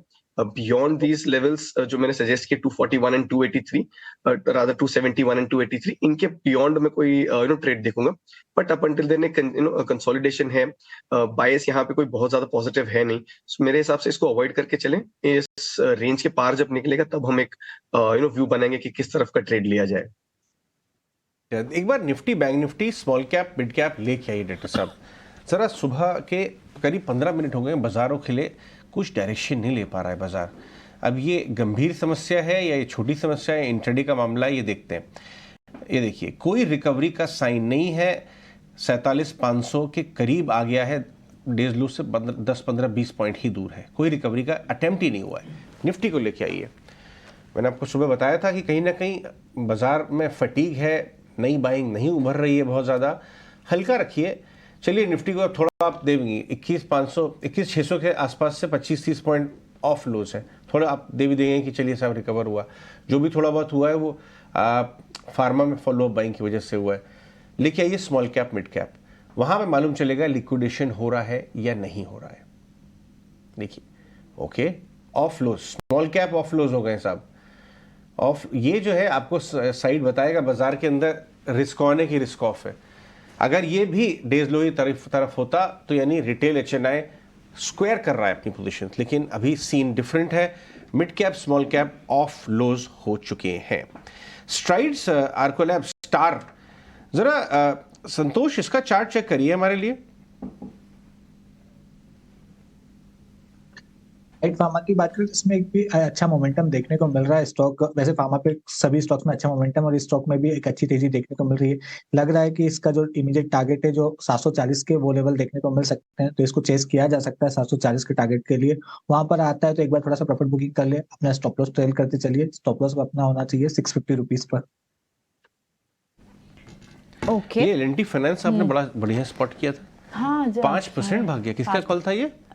नहीं, ये last week I think discuss हुआ है, सोनी ने भी लास्ट वीक ही दे दिया था। सोनी, आपके साथ ये स्टॉक डिस्कस हुआ था पिछले हफ्ते? L&T फाइनेंस मुझे याद है पिछले हफ्ते या फिर मंडे को हमने डिस्कस किया है स्टॉक को। सोनी जी प्रियंका, डिस्कस हुआ था, और आज मॉर्निंग में भी आपने मुझसे मांगा था जो व्यू, तो वहीं पे इट्स लुकिंग क्वाइट पॉजिटिव, सो काफी अच्छा पिक था आपका। DMA के ऊपर ट्रेड कर रहा था और आज 5% की मूव, ये काउंटर काफी अच्छा चला है। फाइनेंस काउंटर्स, NBFCs की आप बात भी कर रहे थे कि वहां पर काफी वेटेड डाउन जो है उनमें मूव आएगी, तो क्या इस तरह से कैनफिन होम, पूनावाला फिनकॉर्प, इनको भी एक बार देखना चाहिए, उन पर क्या एक व्यू बन रहा है? कैनफिन होम, पूनावाला फिनकॉर्प, इनको भी एक बार चेक करके बताएंगे कुछ। So Canfin Homes, Priyanka, is a no trade. Again, it's been more than 6 months now कि स्टॉक में कहीं भी कोई मेजर ब्रेकआउट नहीं आया है। जो न्यूज आई थी उसके बाद जो कंसोलिडेशन चल रहा है, with a mild negative bias ही कहेंगे कि कंसोलिडेशन है। तो Canfin home is a no trade right now. But Poonawalla में हम जानते हैं क्या दिक्कत है। It was a darling stock for a while for the markets, और एटलीस्ट होपफुल थे। मोमेंटम आया, फिजल आउट हो गया है। अब फिर से अगर हम देखें तो डबल टॉप पैटर्न बन रहा है over a span of 6 months, जहां पे 450 के आसपास स्टॉक रेजिस्ट करता हुआ नजर आ रहा है। तो मेरे हिसाब से यहाँ भी थोड़ा सा वॉचफुल रहें। ये मैं कह सकता हूँ कि नई पोजीशन ना ले, लेकिन अगर किसी की एग्जिस्टिंग पोजीशन हो तो 425 के आसपास अपने स्टॉप लॉसेस जो है पूनावाला में लगा के मेंटेन करके इसमें बने रह सकते हैं। 450 अगर क्रॉस करता है इस रैली में, तब आप यहाँ पे 480 तक के लेवल्स भी देखेंगे। बट अदरवाइज हो सकता है कि ये रैली फिर से एक बार फिजल आउट हो, and if 420, 425 is not sustained. So both of them don't warrant a fresh buy just yet. Mid cap, small cap gainers लेके आइए जरा डॉक्टर साहब। Mid cap, small cap gainers, ये जो PDS कंपनी है ना, छोटी कंपनी जिससे मालाबार ने बाइंग की है पार्थिव, मैं भी चेक कर रहा था कि ये टेक्सटाइल मैन्युफैक्चरर और एक्सपोर्टर्स हैं, 7% ऊपर है, days high, small cap company है। देखिए, ये भी मानना शायद हमारे व्यूअर्स के लिए, इन्वेस्टर्स, ट्रेडर्स के लिए सही ना हो कि सब पूरे के पूरे मिड कैप, स्मॉल कैप में बबल है या फ्रॉथ है। जी हाँ, जनरल ओपिनियन ये बन रही है। इनफैक्ट इसमें बड़े-बड़े इन्वेस्टर ऑलरेडी इन्वेस्टेड हैं। जी हाँ, इसमें मुकुल अग्रवाल भी हैं। नहीं, मैं इस भाव से बात कर रहा हूँ। हाँ, मैं इस भाव से बात कर रहा हूँ। एक जनरल ओपिनियन बाजार में बन रही है कि हाँ शायद कुछ स्टॉक्स में हो भी सकता है, लेकिन अगर आप डीप रिसर्च करते हैं, आप अर्निंग्स को बैक करके काम कर रहे हैं, तो आपको ऐसे स्टॉक्स मिल जाएंगे जो बबल जोन में नहीं है सब अभी। नहीं, इनफैक्ट और लास्ट क्वार्टर के आप नंबर्स देखिए, जितने भी टेक्सटाइल काउंटर्स के, उनके क्या नंबर्स बहुत बढ़िया है। पार्थिव, मैं आपसे वही डिस्कस करना चाह रहा था कि इसके पीयर्स कुछ हैं, इंडो काउंट, रेमंड के भी नंबर पिछली बार काफी अच्छे आए। तो जो टेक्सटाइल अपैरल्स और एक्सपोर्टर्स हैं, आप गोकुल दास की बात करें, आपको कोई स्टॉक उसमें पसंद है? PDS की बात करूं तो एक फैंटास्टिकली रन कंपनी है, और हम जानते हैं कि सोर्सिंग सेगमेंट में ज्यादातर कामगिरी करती है। 96% रेवेन्यू वहां से आता है, और उनके पास जो क्षमता है वो 1 मिलियन पीसेस की है, which is a huge scale. और दुनिया की टॉप 20 ब्रांड्स इनके कस्टमर्स है, जहां से बिजनेस मोमेंटम काफी स्ट्रांग आ रहा है। तो उस लिहाज से हमने देखा है कि ये स्टॉक काफी रीरेट हुआ है और आज की तारीख में भी ट्रेल बेसिस पे 32 के पी पे, और आगे जाते जो फॉरवर्ड ग्रोथ जिस तरह की प्रोजेक्टेड है, तो on forward basis it is at around 2021। लेकिन आई थिंक मार्केट को कॉन्फिडेंस है इस तरह की कंपनी में जहां पे उन्हें ग्रोथ बहुत अच्छा देखा है। हमने देखा है कि गोकेक्स भी किस तरह से मैसिव रीरेट हुआ है। अगर एक निश बिजनेस मॉडल हो, डिस्पाइट द फैक्ट कि वो एक डिफिकल्ट सेक्टर जैसे कि टेक्सटाइल में, मुझे लगता है कि पीडीएस लुक्स गुड। और अगर होम टेक्सटाइल की बात करें तो वेल्सपन भी एक इंटरेस्टिंग बेट है। वहां पे भी मैनेजमेंट काफी अपबीट है कि आगे जाते बिजनेस जो है वो थोड़ा स्लगिश था बिकॉज ऑफ वॉल्यूम ग्रोथ और यूएस की demand because of the soft landing, लेकिन मुझे लग रहा है कि Q3 onwards I think demand should be stable. 3 onwards, Q3 से याद आया, ये रिटेलर्स जो हैं जो कि बहुत सॉफ्ट नंबर्स दे रहे थे, वी मार्ट रिटेल, ये एक मैं डिस्कस करना चाहूंगा। कैश आइटम है, इसने भी गाइड ये किया था Q3 ऑनवर्ड्स नंबर्स इंप्रूव हो जाएंगे। इसके 6 महीने का चार्ट दिखाइए डायरेक्टर साहब। वी मार्ट रिटेल, कुछ वी मार्ट आपने देखा है काफी पिटा हुआ स्टॉक है, बट नीचे देखिए 1600 के लेवल से जो रिबाउंड आया डायरेक्टर साहब, अगर आप 3 महीने का चार्ट दिखाएं, एक 1630 1650 का जो जोन है वहां बॉटम बना के स्टॉक बहुत बढ़िया तरीके से रिबाउंड किया। 1 महीने का चार्ट लिया है, इस समय 2000 के ऊपर है। अगर आप इसका लंबा चार्ट देखेंगे तो काफी ऊपर के लेवल से घटा हुआ स्टॉक है। क्या इसमें आपको कंफर्ट है आएगा इस समय कैश स्टॉक में कुछ?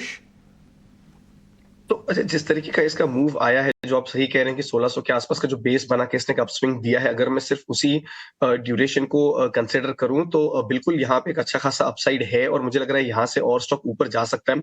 जो एक रनअप था उसके बाद एक राउंड ऑफ एक small round of profit booking भी कह सकते हैं, वो भी आ चुका है। उसके बाद स्टॉक ने 2000 के पास एक छोटा सा बेस बना के फिर से रिबाउंड दिया है। मेरे हिसाब से ये जो अपसाइड है यहाँ पे कंटिन्यू हो सकता है। मैं कहूंगा इसे पोजिशनल बेट के तौर पे लें तो पहला टारगेट जो मेरे लिए यहाँ पे निकल के आ रहा है वो है 2250 का। Once that is taken out then on the upside 2400 is the level that I am looking at. तो पोजिशनली ही सही, बट जिस तरीके के मूव्स दिखा रहा है ये, और जैसे जैसे अलोंग द वे बेस छोटे छोटे बेस ही सही बना के ये अप मूव दिखा रहे हैं, मुझे लग रहा है यहाँ पे अपसाइड जो है कंटिन्यू रह सकता है। ऑन द डाउन साइड में कहूंगा जो आपका सपोर्ट जोन है वो 1970 के करीब है, तो यहाँ पे अपना स्टॉप लॉस लेके चलें, बट पोजिशनली 2250 एंड 2400 के टारगेट्स के लिए स्टॉक रेडी हो रहा है। वी मार्ट की यहाँ बात हो रही है, ठीक है। हाँ, एक बार कुछ और काउंटर्स की भी बात करते हैं क्विकली। आइशर मोटर्स पर एक व्यू बताएं। ऑटो काउंटर्स हालांकि थोड़े से वीक जरूर हैं, लेकिन आइशर मोटर्स इस वक्त स्ट्रेंथ दिखा रहा है क्या संतोष? यस प्रियंका, नहीं इंपॉर्टेंट सपोर्ट जोन के आसपास है, इसलिए थोड़ा सा सपोर्ट ले रहा है, बहुत ज्यादा स्ट्रेंथ नहीं है। तो अगर कोई पोजिशनल बेट लेना चाहे तो ले सकता है। ये डिमांड जोन अच्छा है 3850 से 3800 का। यहाँ स्टॉक थोड़ा सा टाइम स्पेंड करके सपोर्ट लेके वापस बाउंस बैक करने की कोशिश करेगा। एक शॉर्ट कवरिंग अबाउट आपको कुछ सीमेंट काउंटर्स में तो दिख रहा है और मिड कैप बैंक्स में भी दिख रहा है। फेडरल बैंक जैसे स्टॉक्स क्या रडार पे होंगे और क्या सीमेंट काउंटर्स भी रडार पर होंगे कुछ इस वक्त? जी हाँ, इंटरेस्टिंगली काफी सारे ऐसे नेम्स हैं फ्रॉम द सीमेंट स्पेस जहां पे अच्छा ट्रैक्शन दिख रहा है, बट सबसे इंटरेस्टिंग और सबसे सॉलिड मूव जो है ये द बिग बॉय एसीसी, इसमें अगर आप देखें तो प्रैक्टिकली एक वर्टिकल राइज आई है ओवर द लास्ट 10-15 सेशंस, और ये फिलहाल थमने का नाम नहीं ले रही है। अगर मैं टेक्निकल और डेरिवेटिव डेटा के हिसाब से भी देखूं तभी भी इसमें रेजिस्टेंसेस जो हैं वो फिलहाल थोड़े से दूर हैं। तो यहाँ पे 2400 के एक पहले टारगेट के लिए एंड 2470 के दूसरे टारगेट के लिए फ्रेश पोजीशन अभी ली जा सकती है। और ऑन द डाउन साइड यहाँ पे जो स्टॉप लॉस निकल के आ रहा है वो 2235 के आसपास निकल के आ रहा है। जो दूसरा स्टॉक आपने मेंशन किया from the banking space which is federal bank, well थोड़ा सा प्रेशर है यहाँ पे, स्टॉक एक रेंज में चला गया है विद अ माइल्ड नेगेटिव बायस, तो इसे फिलहाल मैं अवॉइड करूंगा। ऑन द डाउन साइड 148 का एक लेवल है जिससे मैं वॉच करूंगा।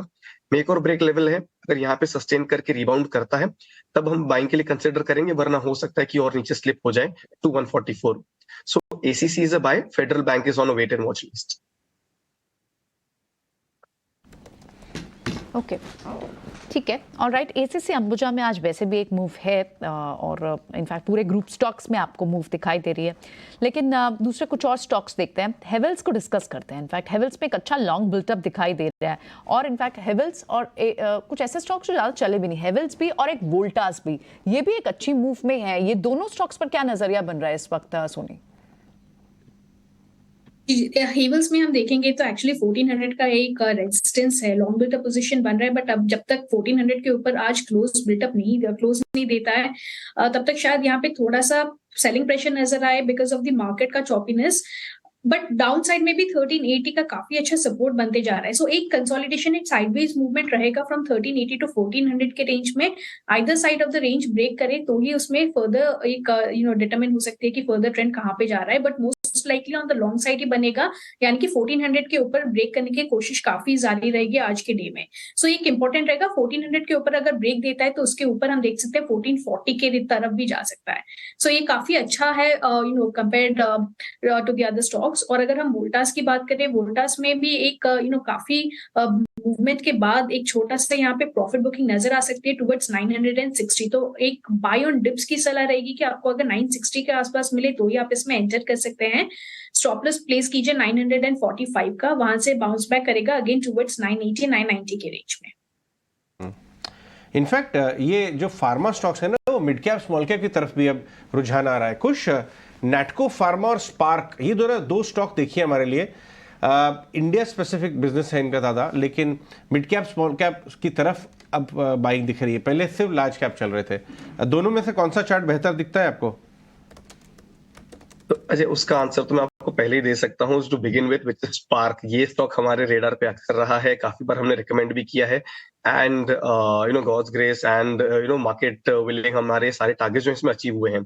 आज भी स्टॉक एक अच्छे खासे गैप के बाद सस्टेन कर रहा है, तो यहाँ पे डेफिनेटली एक बाइंग मोमेंटम है। अब ये थोड़ा सा ओवरहीटिंग की तरफ जा रहा है, तो यहाँ पे बाय ऑन डिप्स की रणनीति जो रहेगी ये बेहतर रहेगी, लेकिन अभी भी इसमें जो स्ट्रेंथ है, जो मोमेंटम है, ये मेरे ख्याल से बरकरार रहेगा। अगर बाय ऑन डिप्स की रणनीति अपनाएं तो 335 के करीब मिले तो बाय करें। 350 365 के दो टारगेट्स रहेंगे और वहां से 325 आपका स्टॉप लॉस रहेगा। So that was on spark. ये हमारे रेगुलर अपडेट्स में भी रहता है। Natco pharma is a slightly different what you call setup here, which is की ग्रेजुअल मूवमेंट्स आ रहे हैं इसमें, लेकिन स्टेडी मूवमेंट्स आ रहे हैं। तो कोई पोजिशनल बेट लेना चाहे इसमें तो अभी भी एंट्री कर सकते हैं। इसके मूव्स जो हैं, जैसा मैंने बताया, ग्रेजुअल हैं, बहुत ज्यादा वाइल्ड स्विंग्स नहीं मिलेंगे आपको, लेकिन इसका जो ट्रेजेक्ट्री है ये अपवर्ड्स ही है।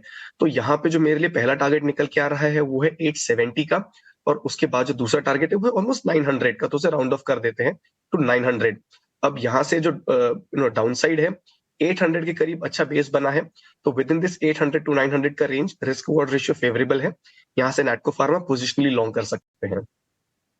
ठीक है जेंटलमैन, हमारे साथ बने रहिए। एक बड़ी वॉइस हमारे साथ अब जुड़ रही है।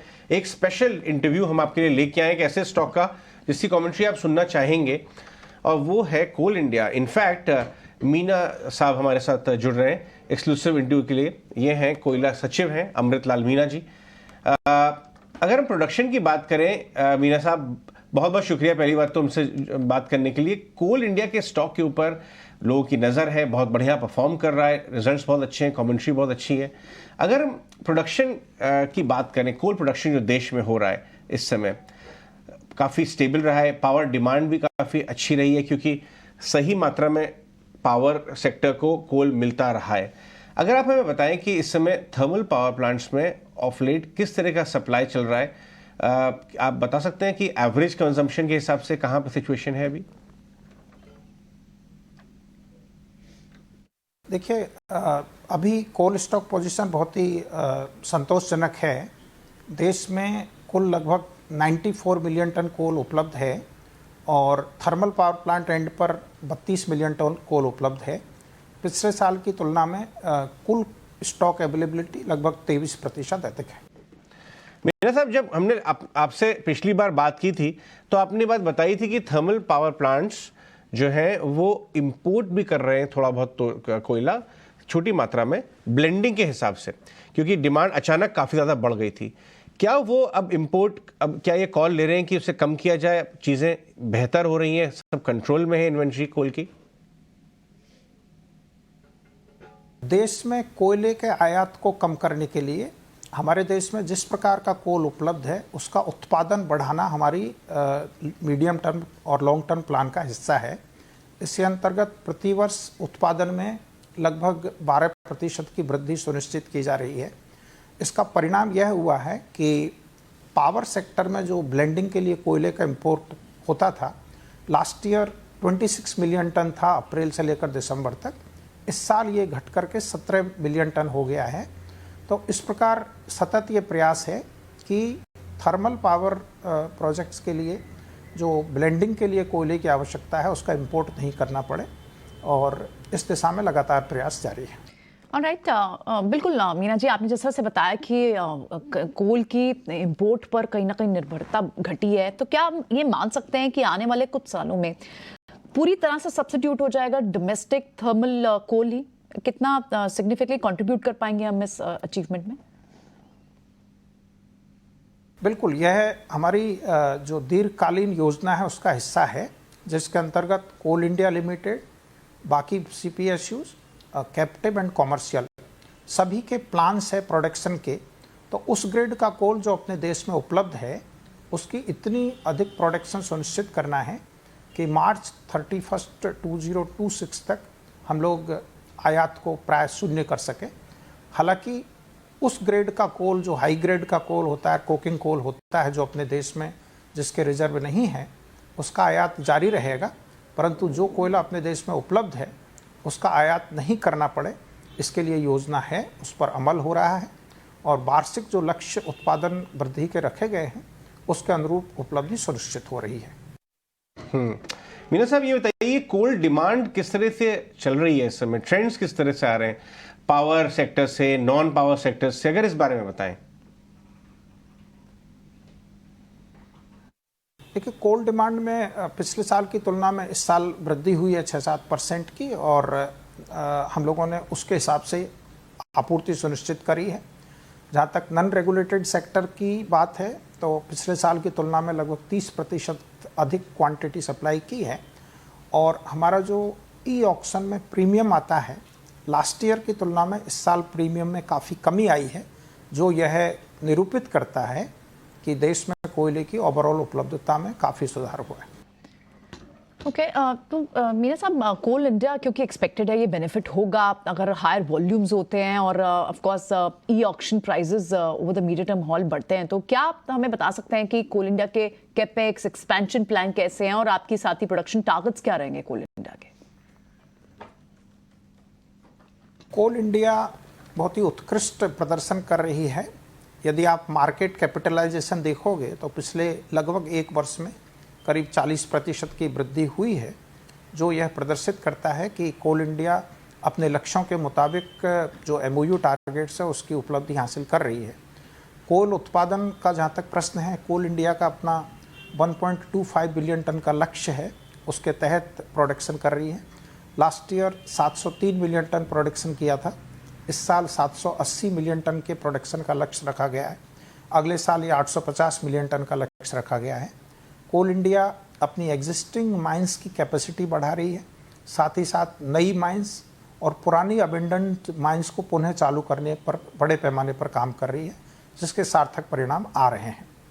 जहाँ तक कैपेक्स का उपयोग का प्रश्न है, कोल इंडिया का इस वर्ष का दिसंबर तक की उपलब्धि अपने टारगेट के मुताबिक 84% है, लगभग 16,000 करोड़ के अनुरूप अभी तक उपलब्धि हासिल की गई है। और आगे की जो योजना है उसमें इस कैपेक्स का उपयोग first mile connectivity, railway infrastructure augmentation, sustainability, adoption of technology, HEMM with focus on make in India पर बड़े पैमाने पर काम किया जा रहा है। चलिए, बहुत बहुत शुक्रिया आज हमसे समय देने के लिए, हमसे ये सारे बातें बताने के लिए, इंपॉर्टेंट इंसाइट्स शेयर करने के लिए, हमारे व्यूअर्स तक पहुंचाने के लिए बहुत बहुत शुक्रिया आपका।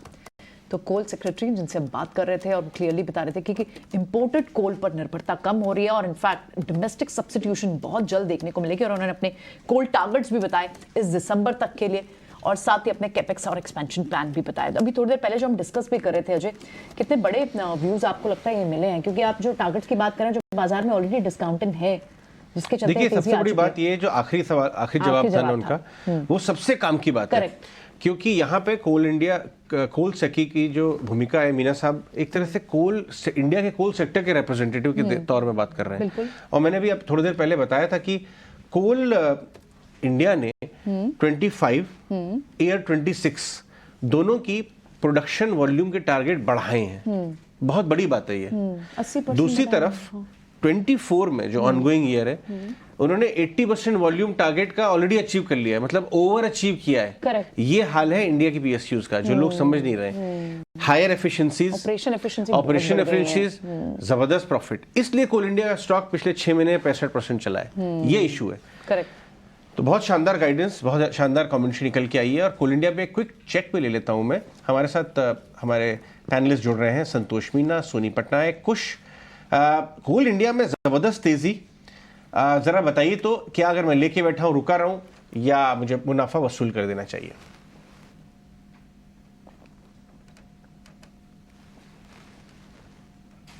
कुश, कोल इंडिया पे क्या व्यू?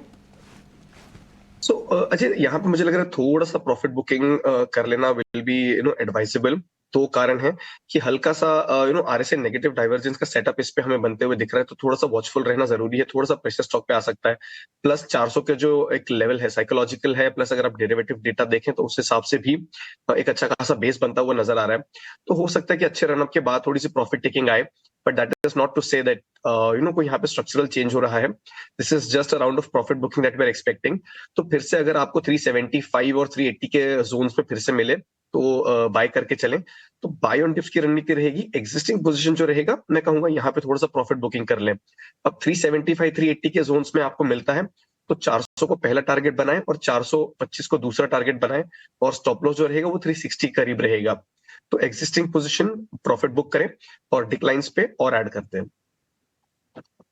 डिक्लाइंस पे आप इसे ऐड करें, ये एक व्यू टेक्निकली भी आ रहा है। ठीक है, सो कोल इंडिया की बात हमने पूरी रख दी। अब एक बार ऑप्शन ट्रेडर्स के लिए आज स्टॉक कौन सा है जहां ट्रेड एक स्ट्रैटेजी बनानी चाहिए, नीलेश जैन हमारे लिए लेकर आए। नीलेश, ऑप्शन का चैंपियन आज बताइए। मॉर्निंग नीलेश, क्या है आज का ट्रेड?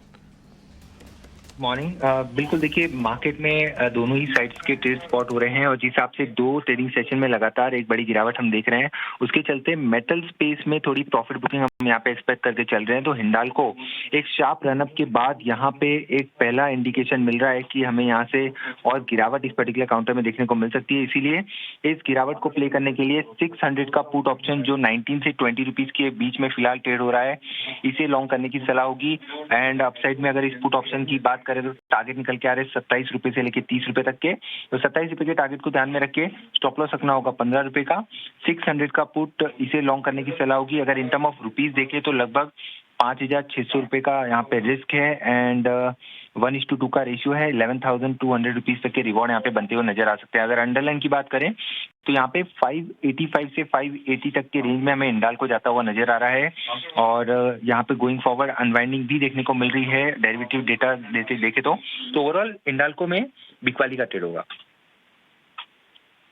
ठीक है, हिंडाल्को की 600 के पुट खरीदने की थोड़ी बियरिश स्ट्रैटेजी इस वक्त मेटल्स पर बनती हुई और हिंडाल्को पर नीलेश की ये व्यू। ठीक है, all right, thank you Nilesh, बहुत बहुत शुक्रिया आज समय देने के लिए। लेकिन व्यूवर्स को एक स्टैंडर्ड डिस्क्लेमर दे दें कि एफएनओ ट्रेड्स, ऑप्शन ट्रेड्स काफी रिस्की ट्रेड्स होते हैं। आप अपने रिस्क एपेटाइट को असेस करके अपने फाइनेंशियल एडवाइजर से बात करके ये ट्रेड लें। हिंदुस्तान कॉपर को एक बार डिस्कस करते हैं। ज्यादा डिप मिला ही नहीं हिंदुस्तान कॉपर में संतोष, और ये स्टॉक अच्छे खासे मूवमेंट में है। इसके लिए भी कुछ पॉजिटिव न्यूज है। लिथियम माइनिंग को लेकर भी जिस तरह की बस चल रही है, 265 पर इस वक्त है। क्या इन लेवल्स पर अगर कोई एक्यूमुलेट करना चाहे तो कर ले या फिर नीचे और डिप में मिल सकता है? यस प्रियंका, जैसे हमने डिस्कस किया था कि थोड़ा सा रेजिस्टेंस एरिया जरूर है 280 से 300 के बीच में, वहाँ थोड़ा सा पॉज जरूर लिया, बट ऐसे कोई मेजर वीकनेस के साइन नजर नहीं आ रहा है। स्टॉक कंसोलिडेट कर रहा है, तो नॉर्मली ऐसा होता है कि स्टॉक कंसोलिडेट करके फिर से तेजी दिखाता है। तो करंट लेवल पे खरीदते या कोई डिप मिल जाए आपको 250 से 240 की रेंज में तो बहुत अच्छी एंट्री अपॉर्चुनिटी रहेगी।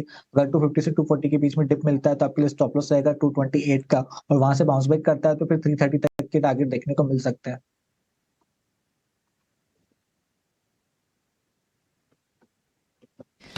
हिंदुस्तान कॉपर थोड़े से रेजिस्टेंस जोन में है और आप डिप पर इसे एक्यूमुलेट करें। अभी तो फिलहाल 270 के आसपास हम देखा, वहां से 2-3 दिन से बिताया, अब 265 266 के आसपास ट्रेड कर रहा है।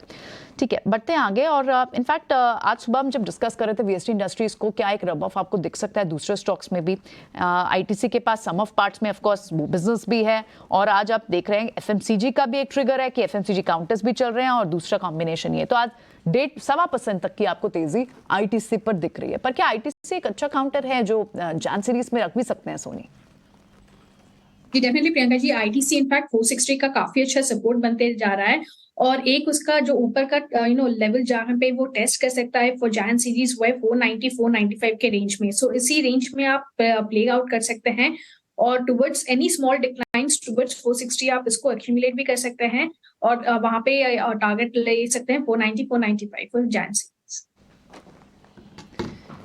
ठीक है, ये तो बात हो गई आईटीसी पर। और कुछ दूसरे काउंटर्स पर देखते हैं। तो ये काउंटर स्ट्रॉन्ग जिस पर स्ट्रेंथ है और आप इसमें बने रह सकते हैं। ऑयल मार्केटिंग काउंटर्स ने एक मौका ही दिया था कुछ उस दिन, 4-5% टूटे ऑन द बस, क्योंकि दोनों साइड के आर्गुमेंट्स है कि शायद कट नहीं आएगा फ्यूल प्राइसेस में, और एक बात ये भी हो रही है कि फ्यूल प्राइसेस में कट हो सकता है, लेकिन मौका था जिन्होंने प्लस किया। एचपीसीएल भले ही अभी आपको आधा % दिख रहा हो, बीपीसीएल में मूव है। और इनफैक्ट इन काउंटर्स को अप्रोच कैसे करना चाहिए? क्या एक रेंज में रह सकते हैं ये, या फिर ये डिप है और इन्हें फायदा उठाए खरीदने के लिए? यहाँ पे मुझे लग रहा है कि एक रेंज बाउंड मोमेंटम जो है या रेंज बाउंड मूव जो है कंटिन्यू रहेगा, और जो आपने दोनों साइड के पॉइंट्स बताए वही टसल कहीं ना कहीं यहाँ पे प्राइस एक्शन में भी देखने मिल रहा है कि बहुत ज्यादा बड़ी मूव अब इनमें नहीं देखने मिली है, at least for the last 10 to 15 sessions. तो मेरे लिए ये दोनों ही स्टॉक्स इनफैक्ट जो आपने बताया, HPCL and BPCL, wait and watch list में है, की सपोर्ट जोन्स के पास है। तो अगर यहाँ से कोई फर्दर प्रेशर आता है तो ब्रेकडाउन देखने मिलेगा। तो मैं इनको फिलहाल वेट एंड वॉच लिस्ट में रखूंगा, फ्रेश बाइंग यहाँ पे मैं फिलहाल इनिशिएट नहीं करूंगा। ठीक है, ऑल राइट। तो आप इनिशिएट नहीं करेंगे, ठीक है। चलिए आगे बढ़ते हैं।